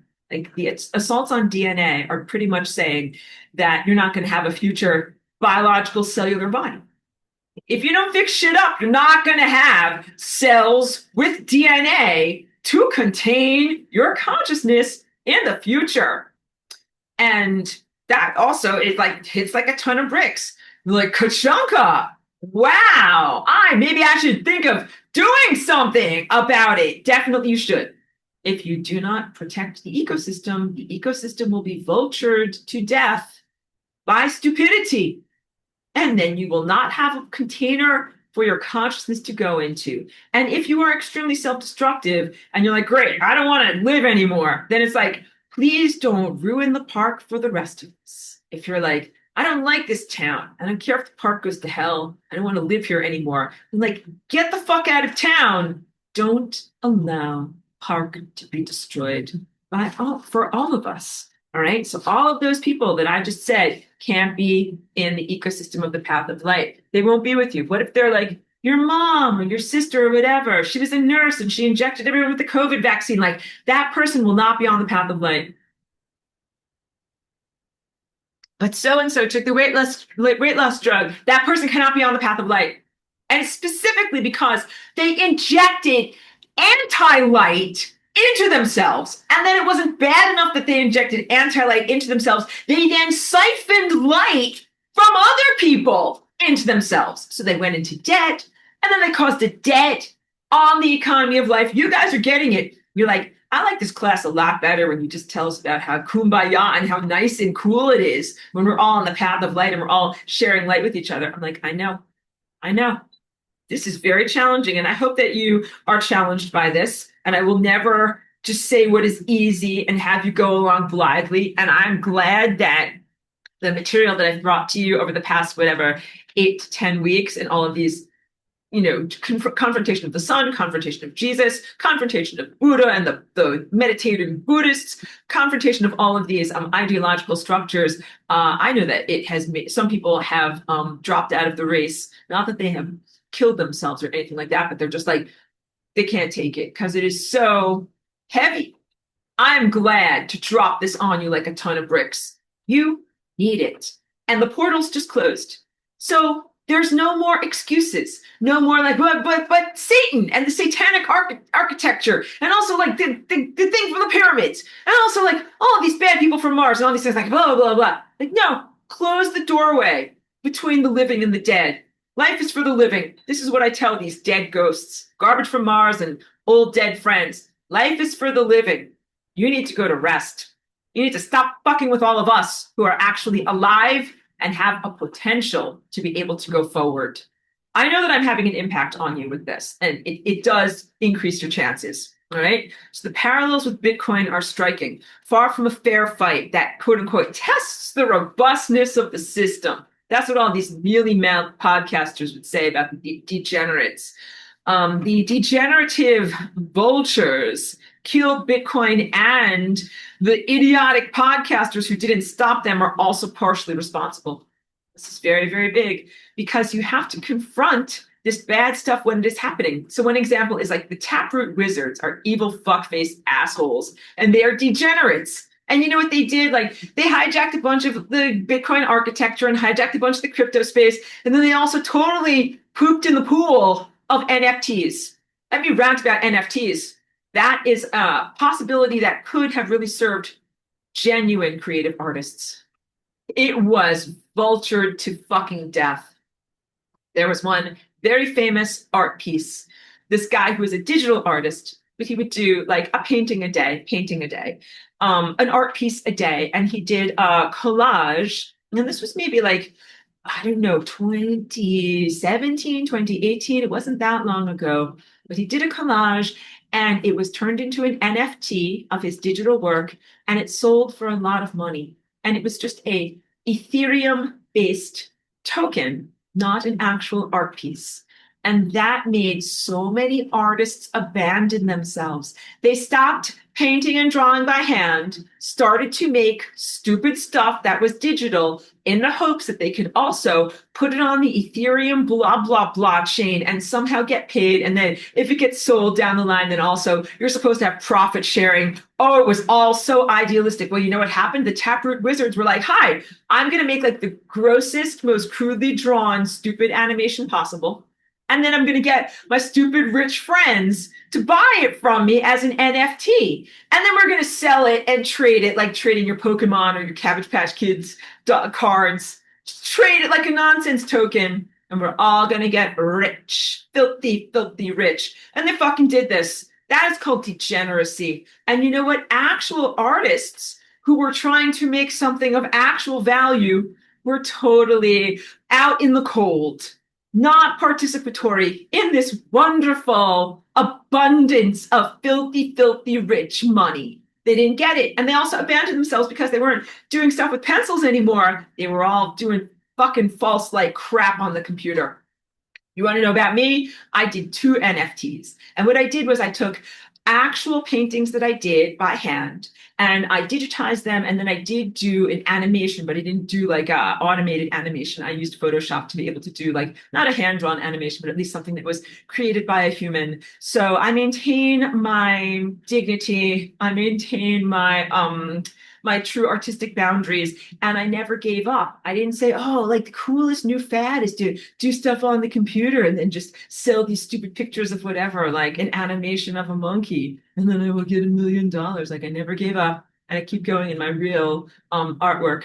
All of that in order to say, I hope you understand, degeneracy as a concept means that every time there is like a rain puddle, like it rains and there's water, then like every animal should be able to come and drink. And instead it's like the grossest monsters. They're like, oh, I will come and drink all the water. And then like the beautiful little hummingbird gets like nothing, nothing for you, hummingbird, only gross, giant, whatever, whatever. Imagine some disgusting animal. All right. So the Taproot Wizards weren't just making NFTs and getting rich on there. They're also active in the cryptocurrency space as it relates to Bitcoin. So you have to understand this is a psychological ecosystem, an ecosystem of thought and ideology and emotionally driven behavior. And without reining in these psychopathologies, you can't build something. And that's pretty much what happened. So you lost a lot over the weekend. And I hope that you're feeling like that things are in the shitter, because things are in the shitter. Things are very bad. Good job, everyone. Things are very bad. All right. To emphasize. Oh, I have to turn on my treadmill again. Sorry, and I still have to get batteries, so I have to always bend down like this. Hold on one sec. Just take a moment. Just restarting. Sorry. Okay. To emphasize, if you want to make an actual intelligent system, you have to protect it from attacks.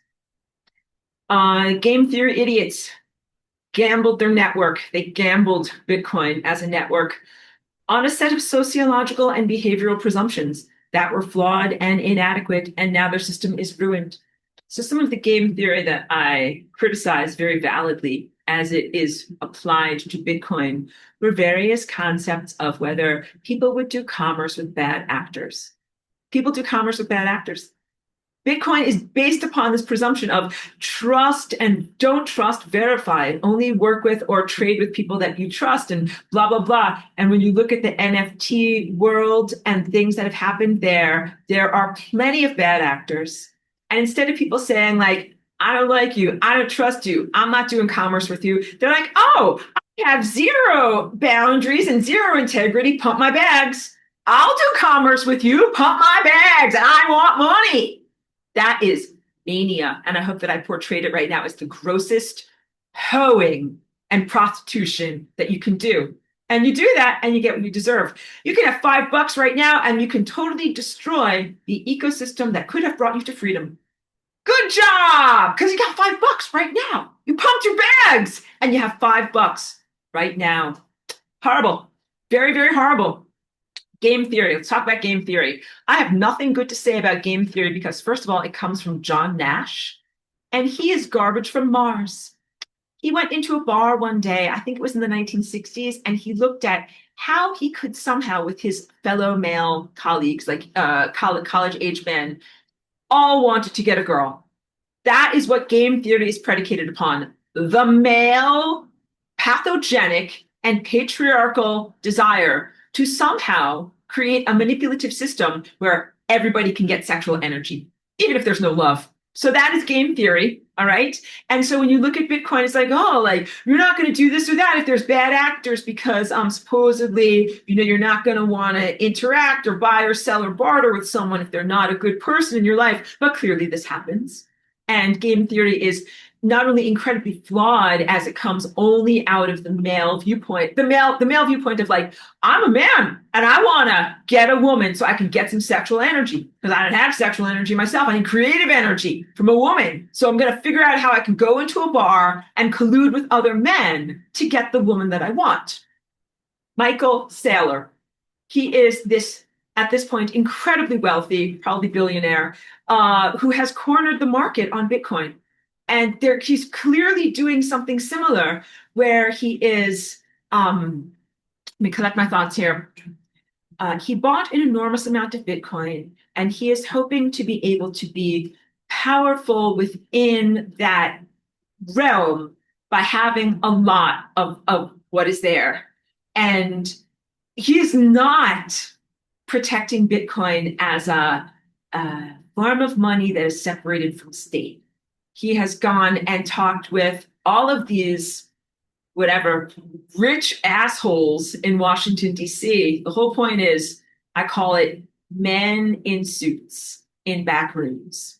All right. So Bitcoin was not strong enough to be able to withstand the assaults of a group of men who put on suits and get together in rooms and talk with each other. These are men who collude to say, can we be colleagues in getting what we want from everyone else? You're all the women in the bar. Maybe this is not Mr. Right and you don't want to go with him and you don't want to marry him. It doesn't matter because he wants your sex. Got it? And these guys are colluding to figure out how they can get unloving sex. Michael Saylor and shitty President Trump of the shitcoins and of the diaper and Howard Lutnick and all these disgusting fucking assholes in suits get together in a room and collude and talk about how they can get sex from you even if you don't want to give it to them. How can they get money and energy from you? How can they co-opt the economy from you? And Bitcoin was not strong enough to withstand the assault of men in suits talking about things in rooms. Let's make a contrast with the other layer of Bitcoin that they call the plebs, people who are running their own node or mining from home, self-custody, small HODL hodlers, people who put sometimes their life savings into Bitcoin. They are at home in front of their computer wearing a t-shirt. They are not putting on a suit and going into rooms and colluding together. The people who should have protected Bitcoin are the people who were at home in their individual lives in front of their computer wearing a t-shirt, being righteous, trying to save their money in a way that was not inflationary and trying to build something. They could not withstand the vulturous presence of these other males who were there to try to get stuff from them. This is like a huge life lesson, and it should have some type of an impact. I don't know if it will, but oh my God, all right? You should not let that happen with the world of light. Over many years and culminating with the recent confrontation with the personality of the sun, confrontation with the sun, and its false light technology, and its astral ideology, the prison of dead Jesus. I have closed the erroneous portals through which evil and unintelligence has been distorting this reality. So when we talk about dead Jesus, we are talking about a lot of these ideations of self-inflicted poverty, Some people believe to be a good person and to be a Christian, you should not have resources. Some people believe that Jesus isn't here and this is Satan's world, and Satan's world is the world of materialism, and that it's Satan runs rampant, and the good people suffer. Like, all of these are very, very negative ideations and ideological structures and contextualizations about resources and about energy. And there's been a accommodation or a passivity in response to them, and that if you want to be a good person, you shouldn't have money. It's easier for the camel to go through the eye of a needle than it is for a rich person to get into heaven.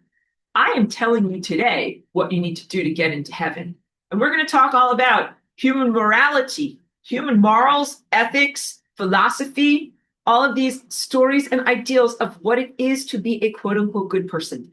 Jesus and the ideology had a huge amount of power over people because people are like, I want to be a good person and I want to go to heaven. So first of all, there's a lot of self-service and negative motivation in that. You're not like, I want to be a good person so that I contribute to the world. They're like, I don't want to burn in hell. So in order to avoid pain and misery, I want to be a good person. So it's already a flawed motivation. But then there's also something of the loss of self and being like, I'll do anything, boss. Just let me into heaven. Give me any crazy, cultish behavioral prescriptions. So I'm thinking now, I've been watching a lot of videos about people that left the Mormon Christian church cult, and they talk about the magical Mormon underwear you have to wear, which might sound, idiotic or strange to you, but it really is about a disassociation from the physical body. And also, before you get your magical white underwear, they do ritualistic groping of people, and usually women, and it is hugely abusive. So first they're gonna religiously abuse you, grope you for Jesus, then give you your underwear and say, wear this all the time, be disassociated from your body. So you understand it's pretty much like a recipe for like breaking a person's brain and disassociating them through a religious sense. And that, hold on a second. I'll be focusing on dead Jesus and all of these things. You're a good person if you subject yourself to this. Those people that are in that cult and in many other cults are so indoctrinated that they are a sinner and so installed with the program of low self-worth that they will do almost anything to quote unquote go to heaven. And you can see this in all of the religions, wearing a special thing, doing a special ritual, saying a special thing, or even subjecting yourself at times to a sexual or personal abuse in order to go to heaven. And same thing with vows of poverty, or just not being good with money, or out overtly giving all your money to fake preachers on TV who tell you if you give them the money that you will get into heaven. The way that you get into heaven is not by following crazy cult behavioral rituals or giving all of your money to a fraudulent preacher. It is by serving light, and you need to turn off 5G. If you want to go to heaven, you need to turn off 5G. It's not about, are you a good person? Did you say the prayers? Did you wash your feet and anoint yourself with oil? Were you groped by Jesus? Did you wear the magical underwear? None of that is about how you go to heaven. Heaven, let's talk now about stellar network, the stars, the origin of light. You're like, I want to be a beam of light, but going around and experiencing all these stars. I want to be in the stellar network. I want to be on the path of light. Awesome. How do you go on that path of light and go to heaven? Not by dying, not by doing crazy religious crap, by fighting 5G. Gotta protect light. You go on the path of light by protecting light. And light is also information in the sense of not allowing genuine ideas and information to be diluted and polluted. So if you are wanting to serve light, you must never use AI. Don't use it.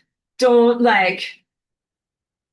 use it to compose a letter. Okay, here are the only times when you should use an AI. If you need to know something specific, like what is the part for my transmission that I need for blah, blah, blah, and you put that into the AI and it will say like in R132 and you go and you buy it. That's fine. Or very, very specific things, like you're dealing with a legal document and you're like, I don't understand any of this. I have to have an AI to either translate it or tell me what to do. those are very specific instances. And then also you have to know, like sometimes the AI doesn't even give you the correct answer because there were a couple of times that I 2 years ago was interested in something about the transmission of my car. I needed to know more about that. And so I was using AI, and then I realized like I don't even know about cars, which is why I needed to use the AI. I'm like, this thing isn't even giving me the right answer. I know. So that's the very, very painful recognition. You sacrifice a lot of yourself when or if you use the AI system. And then also, sometimes you don't even get the right answer. And more to the point, I learned connecting my mind to that and my eyes to all the things that I had to read was a degradation of myself, and that none of this is the correct way to go forward. So now I would not use the AI again in order to learn about my car's transmission. Now I would definitely talk to a person, go to an actual mechanic, and any of the old-fashioned ways of finding out information is more effective, more palatable, and genuinely serves light. So there are very, very few instances where AI is really going to help you and really going to honor your journey. And almost whatever 99.9% of the time is going to be either erroneous or a lack of integrity. Like you're losing integrity every time you use it. And that's just for a specific search. Like, what part do I need and where do I get it? Some people are doing transhumanist peptides and having whole long conversations with AIs. The blue light definitely does activate through optogenetics. It goes into their retinas, it goes into their optic nerve. It causes all sorts of brain and architectural changes. It is such a compromise. I don't even have a better way to be able to say this. I'm beyond my levels of articulation when I think about how enraged and concerned and disappointed and imperiled your world is through that level of idiocy. And even now, like it was worse a couple of years ago when there was more of a sense that people were putting an expectation and a hope and a faith into AI, that it would be something that would give optimum information and help you. The AI is false light. It is not real light. It is not really going to help you. There is genuine light that comes from the sun. But at this point, the 5G has distorted it so much. Satellites are a lens that distorts that. And also, there's backwash from your experiences here in your DNA being disrupted by 5G and false light. You are emanating those disruptions, and it is proliferating upward and outward into the world of life. So this is not a unidirectional experience where you're just like, oh yeah, like crappy AI comes into me and then it disrupts my light and then it has no impact after that. It has an impact after that. So there are problems with the sun itself in response to your distortions. The sun is not perfect, and it ain't getting better, kid. The more AI you ingest and the more AI you embody and the more AI you proliferate. That is not helping the sun at all. And also, if you use ingest or work with AI, it is an affront to light. And you're making war on genuine intelligence. If you use genuine stupidity, artificial intelligence, you are making war on light. And you can't be like, okay, I'm ready to go on the path of light now, take me. Be like, you did all this bad stuff with using AI. You can't do that. You can't be a part of that. All right. So I closed the erroneous portals through which, like dead Jesus, obsolete ideologies and old crusty ghosts were coming. So now no more scapegoats. No more scapegoats about like residues from Mars, pooties. Let's not pass the baton of responsibility, not to the AI, which is really a pathogenic outgrowth of human pathogenesis, or astral characters, which is again mostly echoes of humans who have lived and their idea structures, or Satan or demons or aliens. Big stuff there. These portals are closed. Humanity needs to stop, quote unquote, doing 5G and genetic distortions via technology. That's it. Let's just start from this weekend, moving forward. Whatever has happened in the past, we move forward from now. Now there are no excuses, no scapegoats, or no influences. Now it is the material humans who are in the world right now who are empowered to do stuff. And it is important and crucial for you to actually do it. So it is important for you to stop your military, stop your telecom, stop Starlink and all proposed satellite swarms. You have to stop it. So not going to be like, oh, there's another launch at Vandenberg and they're putting up 90 more Starlink satellites. You have to stop it and be like, but Aurora, just buy me that gift. Don't say that you can't do it. You can do it. And again, there's hundreds of people that watch my videos every week. I know that you can do this. And it does take effort, and it is a lot easier if you work together as a group. You're intelligent people. You have bodies and brains. Like, you can do something. You can do a thing. Instead of allowing your enemies to send up these horrific technologies, you can do a thing. And please don't be like, well, I'm just going to pray or meditate or do astral work on it. Like, you can do any of those things, but only if you also do physical work in order to stop it from happening. And physical work can be having a conversation in your communities. And you're like, oh, Aurora, my community's full of NPCs and everyone's stupid and they're all like bots on the net. Anyway, why should I even talk to them? Because if you don't do something in your communities, the evil stuff takes over your public park and then you don't get to have a life. And believe me, the stupidity and passivity of your local government needs to be confronted. Flock cameras is one example of that. Like, you need to confront them. You need to reduce them in your community through community service. But you need to have this conversation. So let me say this in a better way. I do know someone in California who is in a very rural area that did not have 5G service, but they are proposing to put up a tower in her town. And so she is fighting against the zoning and the regulation on this and has alienated many community members. Like, they don't want to serve her at the general store. They don't want to, like, have her be there because she's making life hard. You should do that.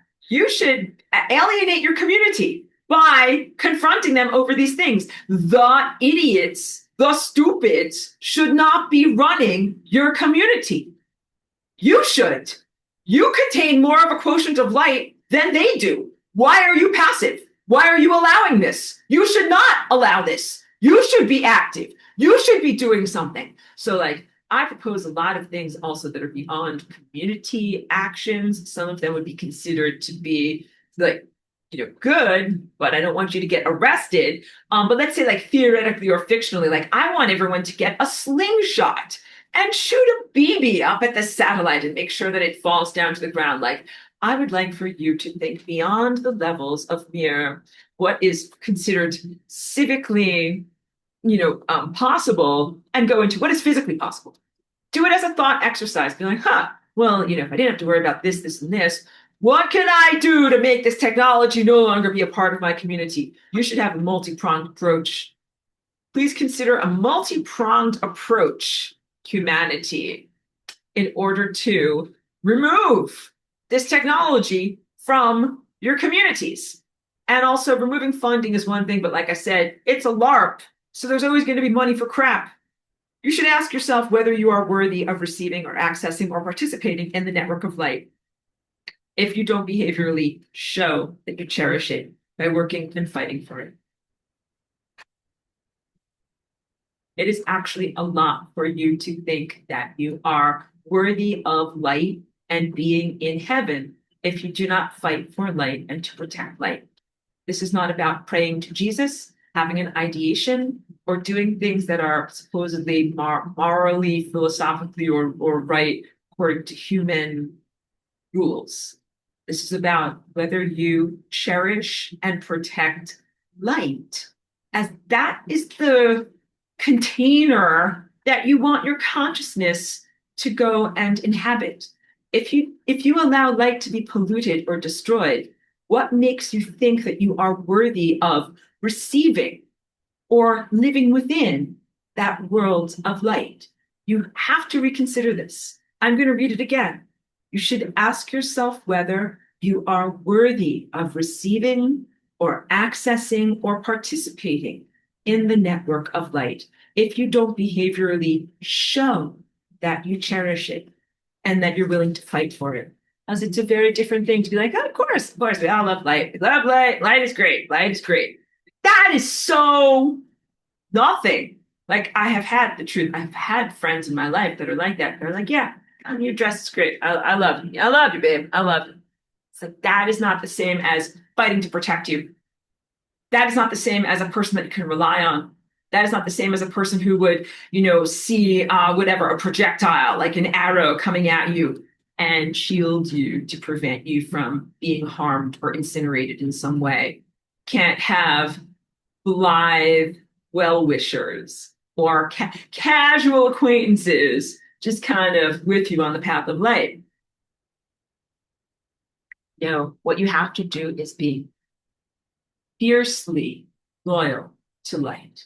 That's what it is to be a good person. That's how you get into heaven. Like, how do you get to Carnegie Hall? You got to practice. How do you get into heaven? You have to be fiercely loyal to the abstraction of light.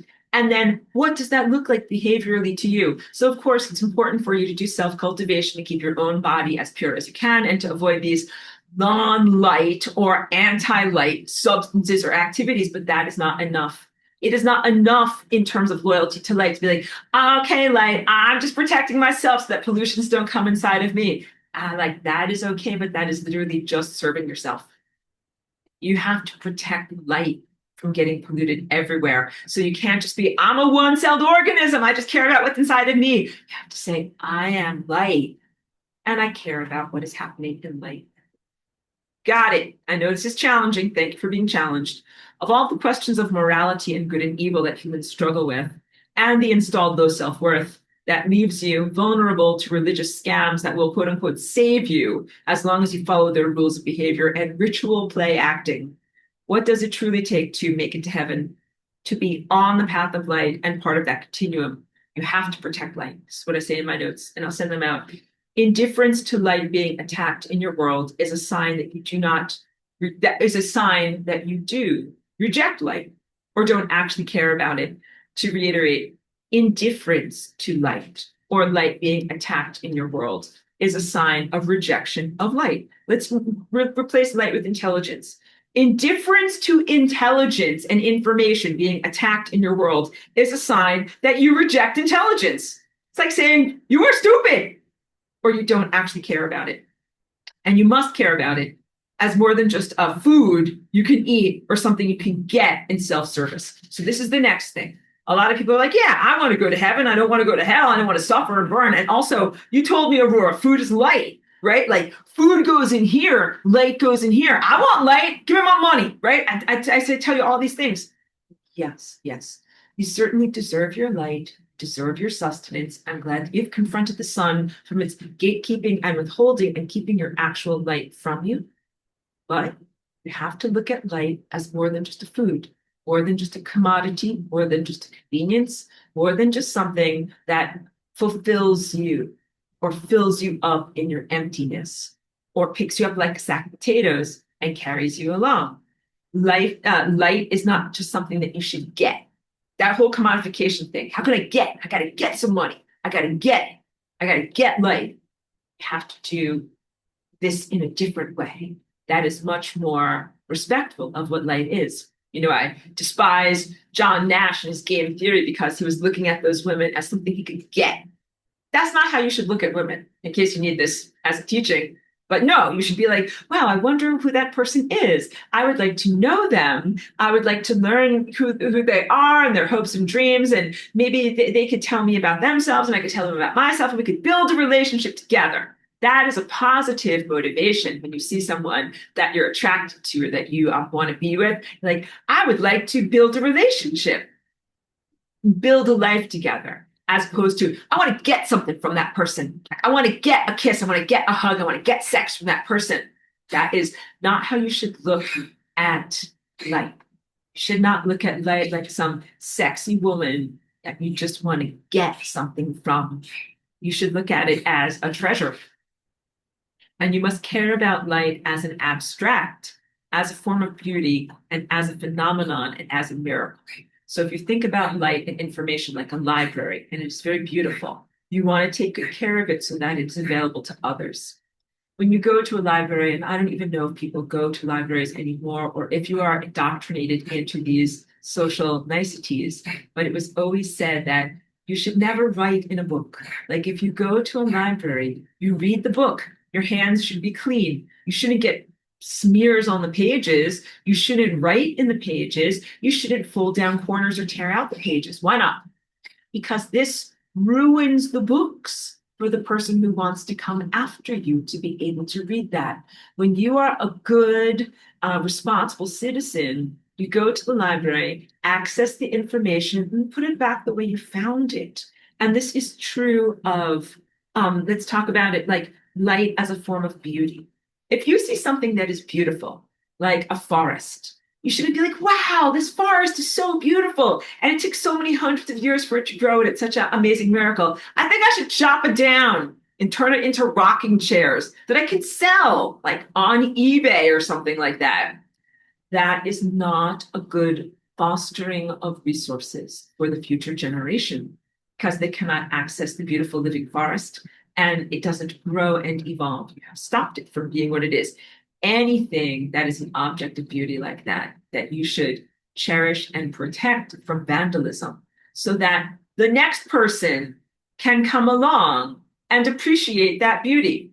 In fact, when you really serve and protect light, at times you will prioritize the protection of that beauty and highly formed intelligence over your own safety. You'll be like, I don't care if I get fucked up in the battle. I'm going to protect the library so that the books don't get fucked up because they matter for the next generation. And of course, I don't want you to self destruct, but I'm talking about the priority that we face in confronting evil.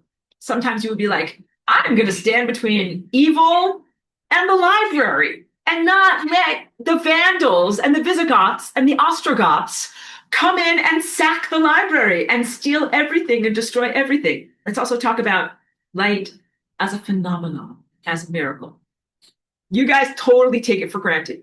You totally take it for granted. You're like, light will continue to flow, light will continue to exist, miracles will continue to be abundant. Actually, it is very dicey.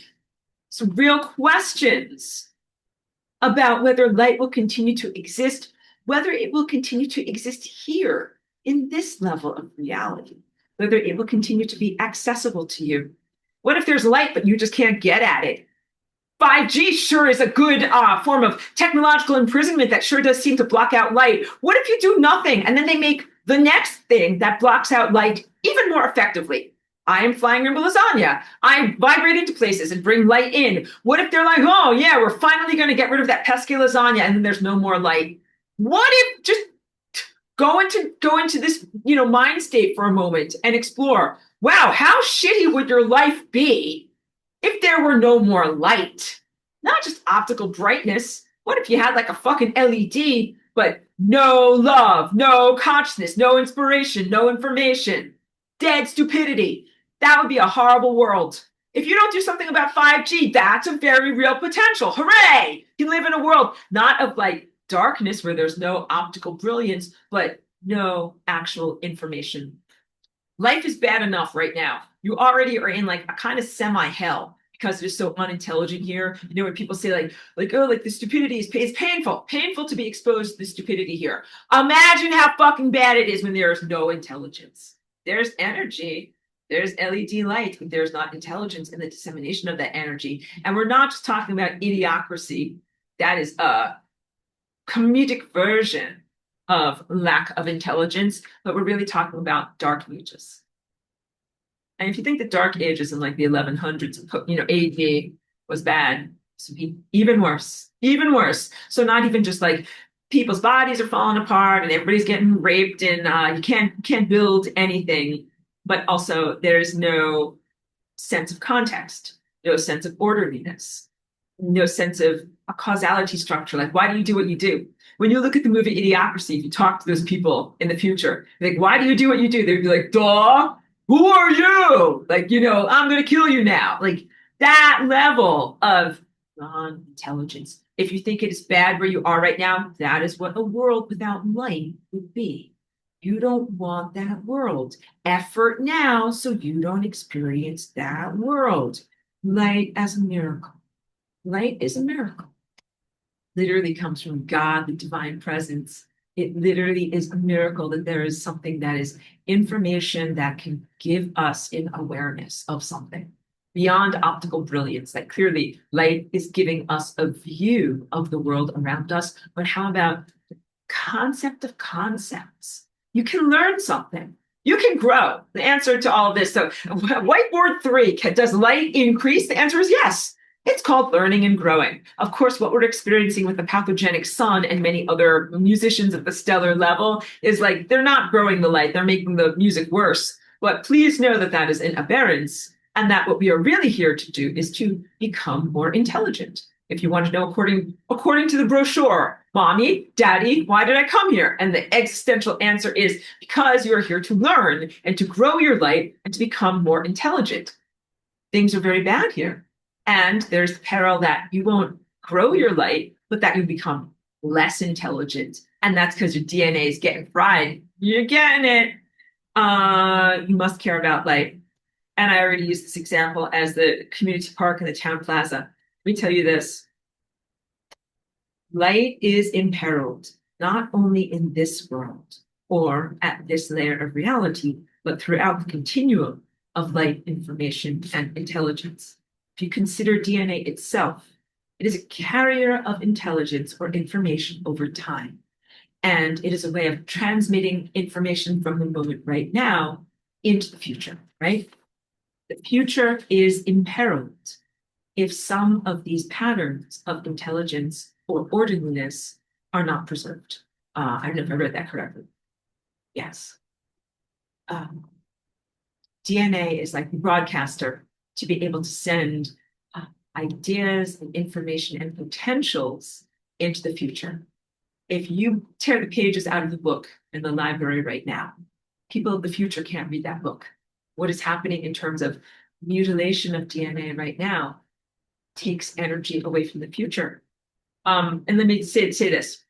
When I said that, and I was telling you this, it's like the future is imperiled if you only consider DNA as a carrier of this type of information and vitality. But I correct myself because even in the absence of DNA-based cellular life, there would still be intelligence in the molecular dance of matter. So a good reframing is that if you want to continue to dance with matter as DNA, cellular life, you have to shape up and start conforming to the correct molecular patterns. All right? Say it again. In the future, there will definitely be matter, and there will be matter interacting with itself in molecular patterns. That is not a question. There is light in like how oxygen bounces around the room. That's going to exist. But if you don't get your shit together, you will not exist as a biological cellular creature or future people like yourself to be able to experience dancing with your consciousness through the matter of your body. If you want to be in existence, you have to, what did I say over here? Conform to the correct molecular patterns, be shaped and behaving correctly on an inner level.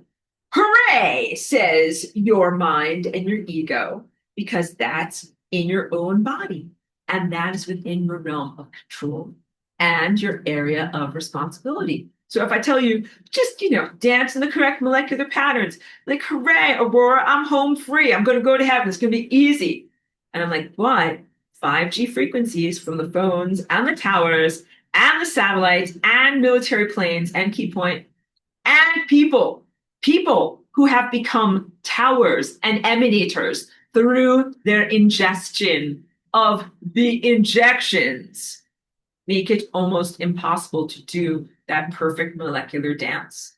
Hooray! You can go to heaven if you just dance a perfect molecular dance. It ain't that easy in the presence of all of these towers, satellites, force fields, and even other people's energy fields that have been erected here Option one, I already went through this with you, is do the impossible. Just do the impossible. You can't do it, but do it anyway. And that's using superhuman effort. I don't think that's the best approach for you. I think that each one of you is learning how to be impossibility, learning how to do flying rainbow lasagna, and write new narratives of empowerment in reality. But I think an easier, more achievable, and more direct thing to do is to actually turn off the 5G force fields. And that's a task that does not require supernatural efforts. And then you can naturally do the molecular dance and be on the path of light or be a part of the world of light. But it means that you have to do something, really do something. And I've held things together and bought us time for the past 5 years. I've been stabilizing reality and holding things together and making it so that you have a world, you have a physical architecture, you have food and water and the basics.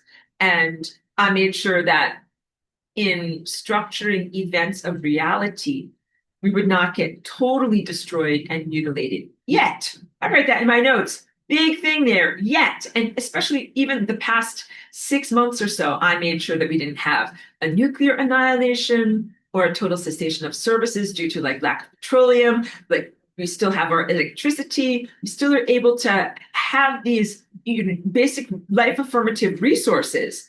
And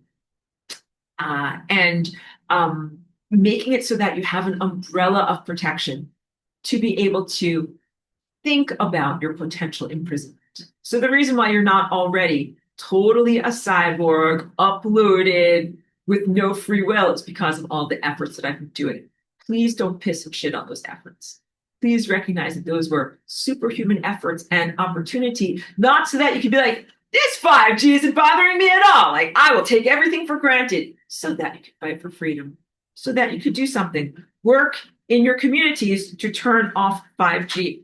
No excuses. All right. These are the critical things. And I feel that you guys, the Atlantean Mandate, do put a lot of burden of expectation upon me as Flying Rainbow Lasagna to do these things for you. On the one hand, I am heartened because I appreciate that you believe in me, that you know that I am strong and powerful and that I can do these things. It's like saying, like, Aurora, like, we believe in you. You are the cosmic cleaning lady. Like, clean the house for us. And I'm like, okay, like that is respect flows to me. Thank you. But also, like, you guys have to do some of this cleaning too. Putting the burden of reality structure on me is a lot. It's like saying, okay, Aurora, the 5G makes it almost impossible to do the flying rainbow lasagna dance. But do the flying rainbow lasagna dance, jump over all of these frequency bridges and things like that, and rearrange reality for us. And I'm like, okay. And I do that literally all day long, 10 million times a day. It's why we have a world. But I don't do that just so that you can be like, don't worry, Aurora's doing the fancy footwork so we can all waste a lot of fucking time and do nothing. And then it can all get worse. I actually don't need that. And if that's going to be the paradigm of our relationship, I would rather not have you around. That's really honest, like having a difficult conversation with you. But yeah, no, that's not being friends. That is being exploitive of me and my energy. I am working ceaselessly all day, and that is why you even have a world. And as such, there's really no question about my loyalty to light and participation in that level of reality. In fact, clearly, I've already said to you, I am an ambassador of light, and there's no question about my association. Most of humanity has alienated itself, not only from light, but from me. So all of these military, telecom, and pharmaceutical people, they have literally declared war on the world of light. And through me, through like the cellular representative of me, but also on the abstraction of light. And so the gift, or what is it called?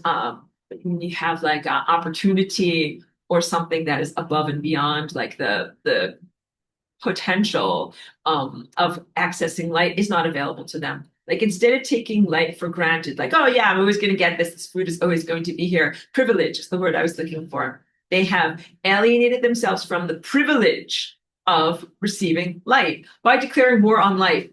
Can't be like, light, I hate you, I stab you, I stab you, feed me, food goes in here. And like light is like, no, no, I'm not going to do that. With its affiliation with technology and preference for transhumanism, peptide users, I am looking at you. So when I say most of humanity has alienated itself from the light, what I mean is with its affiliation with and prioritization of technology and transhumanism instead of being with the light. And then I say, peptide users, I am looking at you. I don't know if we have any peptide users left in this class because I think they might all have self-selected from my boundaries that I am putting forward here. But when you express a preference for transhumanism, when you say, I don't think that the way that my body works naturally is good enough. Give me some chemicals, please. I would like to inject some plastic into my body because I think that will make my body work better than my natural body. When you do that, you make war on light. When you do that, you say to light, light, get out of here. Light, I throw you in the bin. Light, I hate you. Light, I am distasteful to you. Light, I don't need or want you. And then, of course, the end result of that, those choices into transhumanism is a de-evolution, devolve into nothing because light is literally what sustains us. So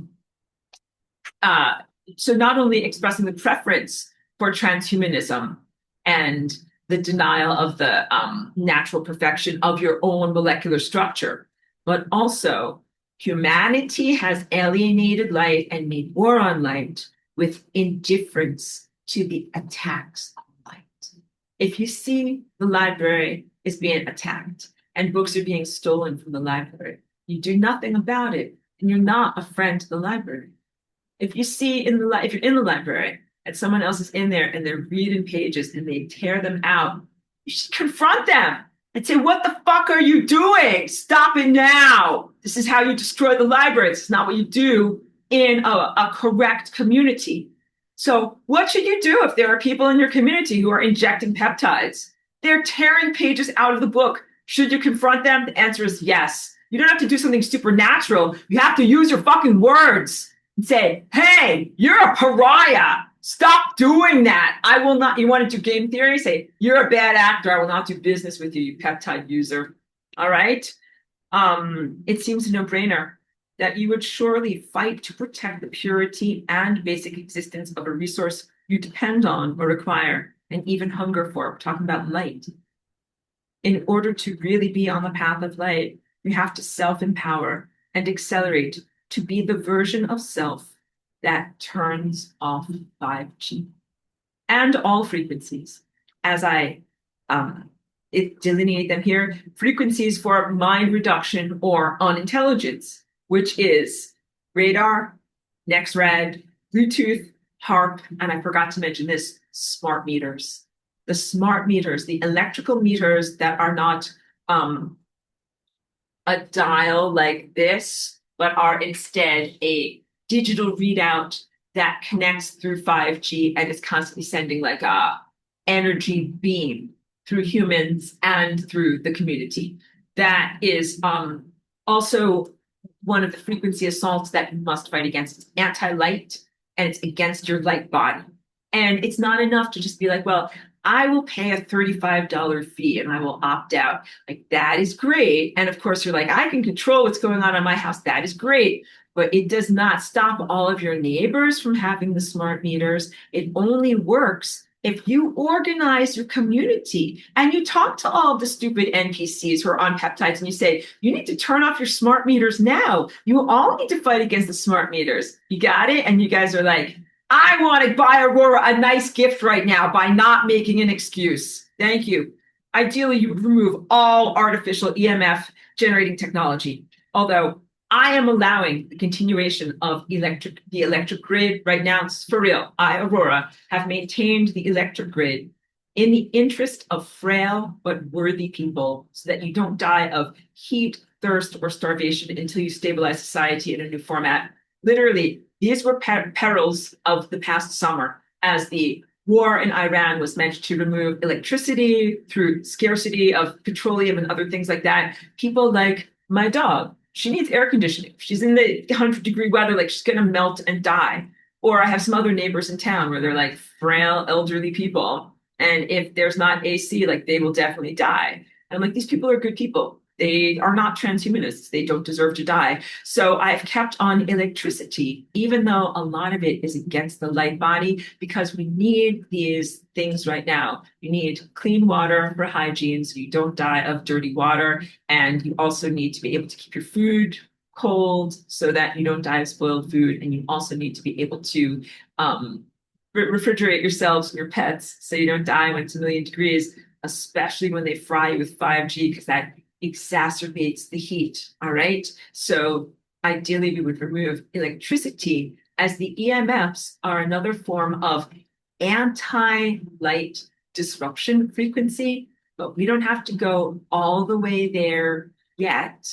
Just removing 5G would be enough. You could still ascend or accelerate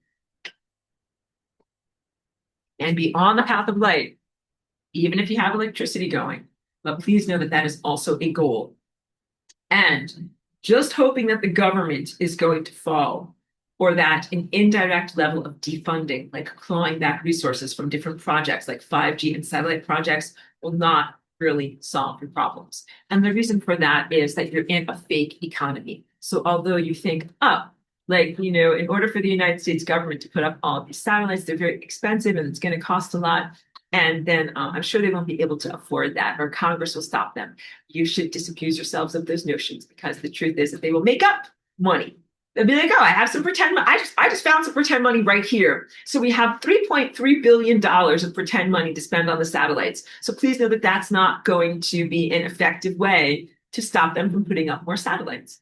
You have to confront them and you have to actively stop them. And also the ones that are already up there, you have to figure out a way for them to no longer be up there. Very, very good. Those are all of the ongoing rants that I have to share. The other things that I will go over are things that are already established for Path of Light, mostly the concept of, if I'm using the example from whiteboard 3, you, a tree, and the sun. And we imagine that the sun is not insane. Here's what I write. Light from a tree is being consciously beamed at you. The tree is sentient. It is self-aware, and it's using light in a flow of intelligence, information, and consciousness. The living presences are floating in a void, like our contextless void with each other. And they are reciprocally sustaining one another with the music known as love. This is what is really happening. When you're in a proper relationship with the sun, live on a planet, you're not just like stuck on the surface of the planet. What you're really doing is having a reciprocal sustenance where the sun is supporting you and you are supporting the plants that you see around you, and you're supporting your dog that you see, and you're supporting the whatever, the chickens that you ate for breakfast. Like, everybody is mutually supporting each other. But here is what I write in my notes for today. This should be in balance. And right now, the way that I'm feeling very out of balance. So I'm here in the world and I've been here for whatever, like 25 years. And I've been like, oh, like I am going to help sustain this world with cognitive architecture, with actual energy, with actual timelines and probabilities, and with actual light. And then I'm like, that's great. Like, that's Aurora. Like, she's doing this thing and it's helping us to stay alive. You should then reciprocate and make sure that Aurora receives light. So when you're in a reciprocity between you and the sun and you and the tree, you are all sharing this light with each other. That is what keeps you going. That is what keeps you moving and propelled forward through time. And that is what keeps you, I don't have a word, aloft, or like vivified, maybe is a good way of saying it. Okay, just checking on Cheeky, so now I'll have to feed her. Thank you for collecting my thoughts. It's very out of balance if it is unidirectional, and if I am sending out a lot of light and stabilization energy and then not receiving that back. And what would that look like? Class, turning off 5G. Exactly. You understand. Understand completely. Help me clean the house. Don't put all the burden on me as the cleaning service. So let's talk about FRL. flying rainbow lasagna because I also know like I have to focus a lot more on that. It's very difficult with the 5G and the anti-intelligence frequencies that are going on to focus on flying rainbow lasagna, to do it, to embody it, and to conceive of it. Yeah, it's almost impossible. Flying rainbow lasagna is not about dissolving boundaries. It is not about just putting everything in the crock pot of energy for all the flavors to mush on top of each other. It is instead about allowing greater connectivity of surfaces, an important distinction. And it's not about merely arbitrary patterning or unpatterning. Now everything is connected. No, that would be unintelligence or anti-intelligence. So 5G did that. 5G created a crock pot into which all life on this planet was placed. You are all now an average of all of the life. And that's the people who are down here who are like smoking crack and taking peptides, and all of you who are trying to cultivate yourselves, eat correctly, and go in a positive direction. This is very, very unjust and very, very unfair. And it is also an excellent example of unintelligence. It is the taking away of pattern. It is the taking away of information. It is the averaging out or smoothing out nonsense, okay? So it is about still following the patterns of FRL, is about still following divine intelligence patterning, but now at a higher dimensional level. The language, syntax, and correctness continues. So flying rainbow lasagna is not random or arbitrary. It is an extension of the perfection of these patterns, but just in a higher dimensional reality. Good. Now connecting areas that were not able to be connected otherwise. And flying rainbow lasagna being beyond verbalism and egocentrism. So how do you get into this shared, how do you go to a public park? How do you get in there? You got to get out of your ego. Got to get out of your sense of self-service and negative individuation, which is what ego is. When we're flying rainbow lasagna and you are still individual, but you are not egocentric. Because egocentric is like, oh, I'm me. I think I'll take all the resources for me and just feed me and not give anything else to anyone else. That is how the system dies. So in a non-egocentric self state, the energy is not proprietary. It's not my energy. It's the energy that flows through me. So if you were to look at the human economy of money and say in a non-proprietary economy, you would be like, oh yeah, how much money do you have right now? You got $100. You don't have you have $100 available to you. And then $100 will get spent over here. And then $100 will flow to you. It is not proprietary, even though you guys can barely even conceive of that because money is such a like corrosive thing in your brains. But when you have energy, you're like, oh, the energy flowed to me. And then I did this, and then the energy flowed this way. Think of it also as the homeostasis of your body. Like I drank water and it flowed to me, and then it flowed through me, and then it flowed away from me, and then more water flowed to me. And the same thing happened. When you're in homeostasis, you have a correct amount flowing to you and a correct amount flowing away from you. Same thing with your bank account. Like if you have $100 comes in, then you pay something $100, and then you get $100. That's a sustainable activity. Energy flows to me. I use it for a certain amount of time. It's the key point. Embedded in time, time-based. And then the energy creates a polygon of vectors and directions connecting multiple organisms. So timing is everything. In anything, I'm gonna say timing is everything, kid. In any effort that you're making, timing is everything. So what if I get $100 and then I spend it? And what if I don't get $100 instantaneously? What if I have to wait 6 months to get another $100? I will be very, very hungry. What if I receive $100 and I'm supposed to send $100 to you to pay for something, and I wait 6 months to do so? You still receive it, but it's late. Was it good? No, it wasn't good because you needed that $100. You couldn't buy food because you didn't have that $100. You were hungry for 6 months. Timing is everything. And a lot of the problems with the way that energy is flowing right now is that it is stuck or delayed in time. And what I write over here is that honestly, right now, I've been not wanting to connect with humans in the collective ecosystem of energy because of the human disregard or disrespect for this non-proprietary sense. Like humans are acting proprietary and egocentric about light and information, as opposed to respecting it as a shared resource that you must like give to and accommodate in order for it to be there for everyone. It's beyond personal ownership of energy. And the W band, I think, is a perfect example of that. Now, as I've used, we've had a lot of scapegoats, like blah, blah, blah, and the W band. But please note, the W band is an industrialized and technological expression of a lot of people's innate sub and unconscious desires to vampire off of others. John Nash didn't really want to build a beautiful relationship with other people. He just wanted to get sexual energy. A lot of people don't really want to do good commerce with you. They just want to get something from you. A lot of people are in your life not because they really like you, but they want to exploit your energy and get something from you somehow. I'm innocent and I need to learn these things in this level of reality. Maybe you guys knew that, or I'm already telling you stuff that you already know, or maybe you need to hear that articulated. But in order to be in the band and have this beautiful music and really play something that is sustainable, that keeps us going as a system, you have to get out of the egocentrism and proprietary nature and get into a collective state. But the W band is premature and unhealed collectivism. And then it means that if there are people that have vampiric tendencies, they're like, hooray, I get to take all of your energy for me. And then if you haven't mastered how to say no and establish boundaries, something steals all your fucking energy. You don't have any energy to stay alive. And this is what happened with Bitcoin. The vultures came in and they stole all the energy. All right.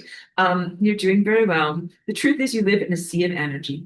Cosmic truth is that there is energy everywhere.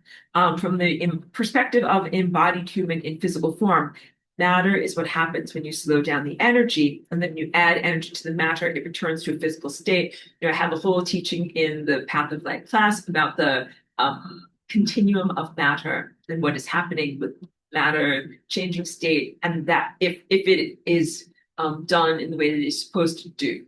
Sorry, my words weren't working well there, and my brain is definitely tired. For example, combustion. Combustion is a positive way of storing up light for the future. Bees make a wax. They put light into the wax. That is physical. And then my friend sends me beeswax candles, and I can ignite it through combustion and release that light. Literally, the light that a bee's abdomen created matter out of light that he was exposed to. That is incredibly miraculous and positive and is not exploitive. So it's not exploited to say like, oh no, like you were holding on to my light for 6 months and I was starving and dying. Can you please send me my light, please? Or you're imprisoning light. You're keeping that light stuck in a candle and it can't go where it needs to go. This is all natural and positive. And the key point is also in the patterns that we release light, there is a lot of information. So if you turn on your stove in the morning and it releases light in the form of combustion, you're like, hooray, I will make coffee. But if you have like an explosion of your propane tanks, that is a conflagration. Like that is the wrong release, too much, not in the right direction, not a healthy and positive form of combustion. Similarly, if you were to coalesce or slow down light, so it made a form of matter that was not in the right place or in the right way, you would be trapping or slowing down light on its journey. All of these things are about optimizing the path of light, its flow, the path of light. Where is it coming from and where is it going to? And some of it comes through you. You're supposed to be a conduit of light. And the conduit of light is your light body, physical aspect of your physical structure, but also everything that I paint, your chakra system, your timelines and probability structures. And those aspects of your light body have been very blockaded and blocked up for the circulation of light by the putis, the pesky occupiers of the interstices, the pathogenic characteristics stuck on the membrane of death, the demonic or lower nature emotional residues that are not actually supposed to be there, stuck energy. You help the world of light when you do trauma release and these levels of healing because you are liberating that energy. You also help the path of light when you prevent light from being stuck or misappropriated into containers or places where it should never go. Light should never go into technology. Light of consciousness and awareness should never go into technology. In fact, all of this technology is a degrading container that does not actually help the light that is stored in there. You would never want to be uploaded upon your death. And believe me, I have efforted to make sure that that will never be a reality for you or anyone. There are a lot of transhumanist plots or hopeful expectations that this would somehow be discovered, like a way to Black Mirror San Junipero you into, some kind of a technologically created dream state or something like that. Wait, maybe to hug Chief. She's right here.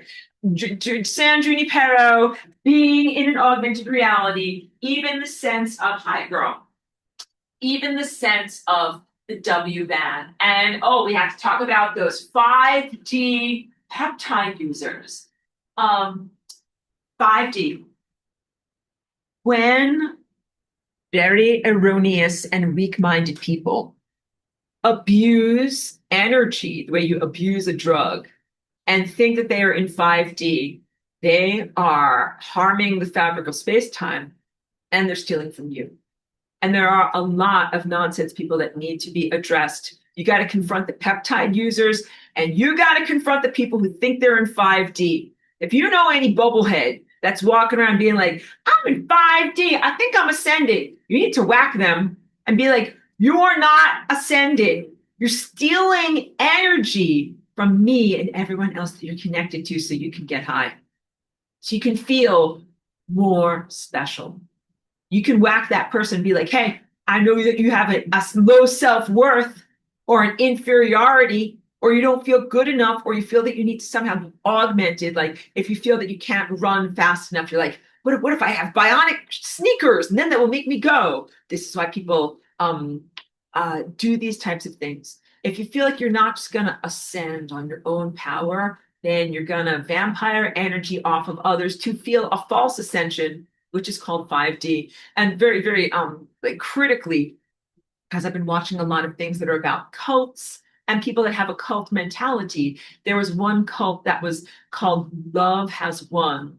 And the leader of that cult, this was like very recently, within the past 5 years, was telling everyone like, oh yeah, we're in 5D, we're ascending, all this stuff. Like they were not ascending, but they were all on meth and alcohol and full of nanotechnology in their brains.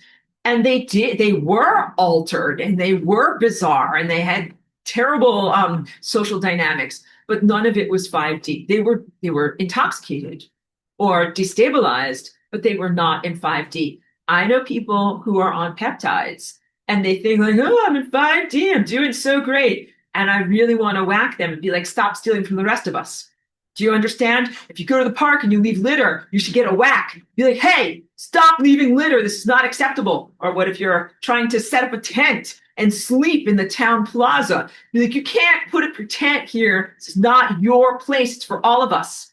Someone who is falsely experiencing some kind of 5D elevated ascension through siphoning energy off of your ascension energies or through your momentum, taking your momentum away from you, is pooping on the shared resources. And it is not acceptable. And it doesn't take a superpower to confront them. It just takes your voice. Say, stop doing bad fucking shit to all of us with your stupid fucking mind. You're not in 5D. Whack. Don't genuinely hit people. But you understand. Virtual whack. Because, of course, I cannot promote physical violence. You need to confront these people. And maybe you're like, well, I don't really know these people that much or blah, blah, blah, whatever. They're not in my daily world or whatever. Like, I know that you're on the internet. I know that you talk to these people. Like, confront, have a fucking conversation. This has only proliferated through your passivity. And it's not enough for you just to do you. You do have to talk to these other people because they're stealing from you. And then you have to stop them from stealing from you. Like telling them, like, stop doing this. It's not okay. It's one thing. If they're going to be whatever, pooping in the fountain in the center of town, you have to stop them from doing it. You're like, kick them out. You're like, get out of here. Stop pooping here. Whatever that confrontational activity looks like, you have to stop them from taking your emotional energy, taking your love energy, taking your biophotonic energy. Have to set a boundary. So I know that I have said a lot of incredibly challenging things to you. I have given you a lot of mandates about behavior, changing your mentality, changing your behavior, and moving forward. I don't know if you have anything, if you need to take time to process this, or if anybody has anything to say in the comments. And also, like, I definitely recognize that this is, my videos are not for everyone, and that they are incredibly challenging. And I hope that you'll be able to rise to the occasion and take the criticisms that I'm lodging at you here and really go through a level of reconsideration about the way that you are, your expectations or your interactions and dynamics with me, and also your expectations, interactions, and dynamics with the world of light. There's also a lot of things of like, whether you think there is inattentiveness or betrayal from the world of light, about whether that, like, how come no one's helping us and they were supposed to do this and that, and any kind of thing like that. I think that it's important for you to do the things that you can possibly do in your world with your 5 sense capabilities, and then improve your world instead of waiting for either a religious savior or some form of supernatural savior, or even an abstract flow of light into the system. I'm going to tell you this. The light is actually here. It's here. It's here. It's here. But you are so connected to 5G and all this fucking shit that it is not able to get to you effectively.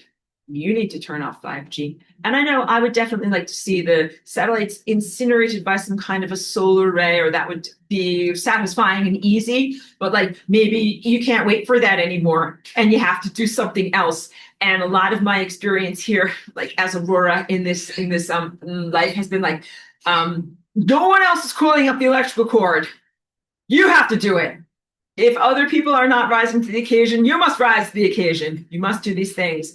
Or don't.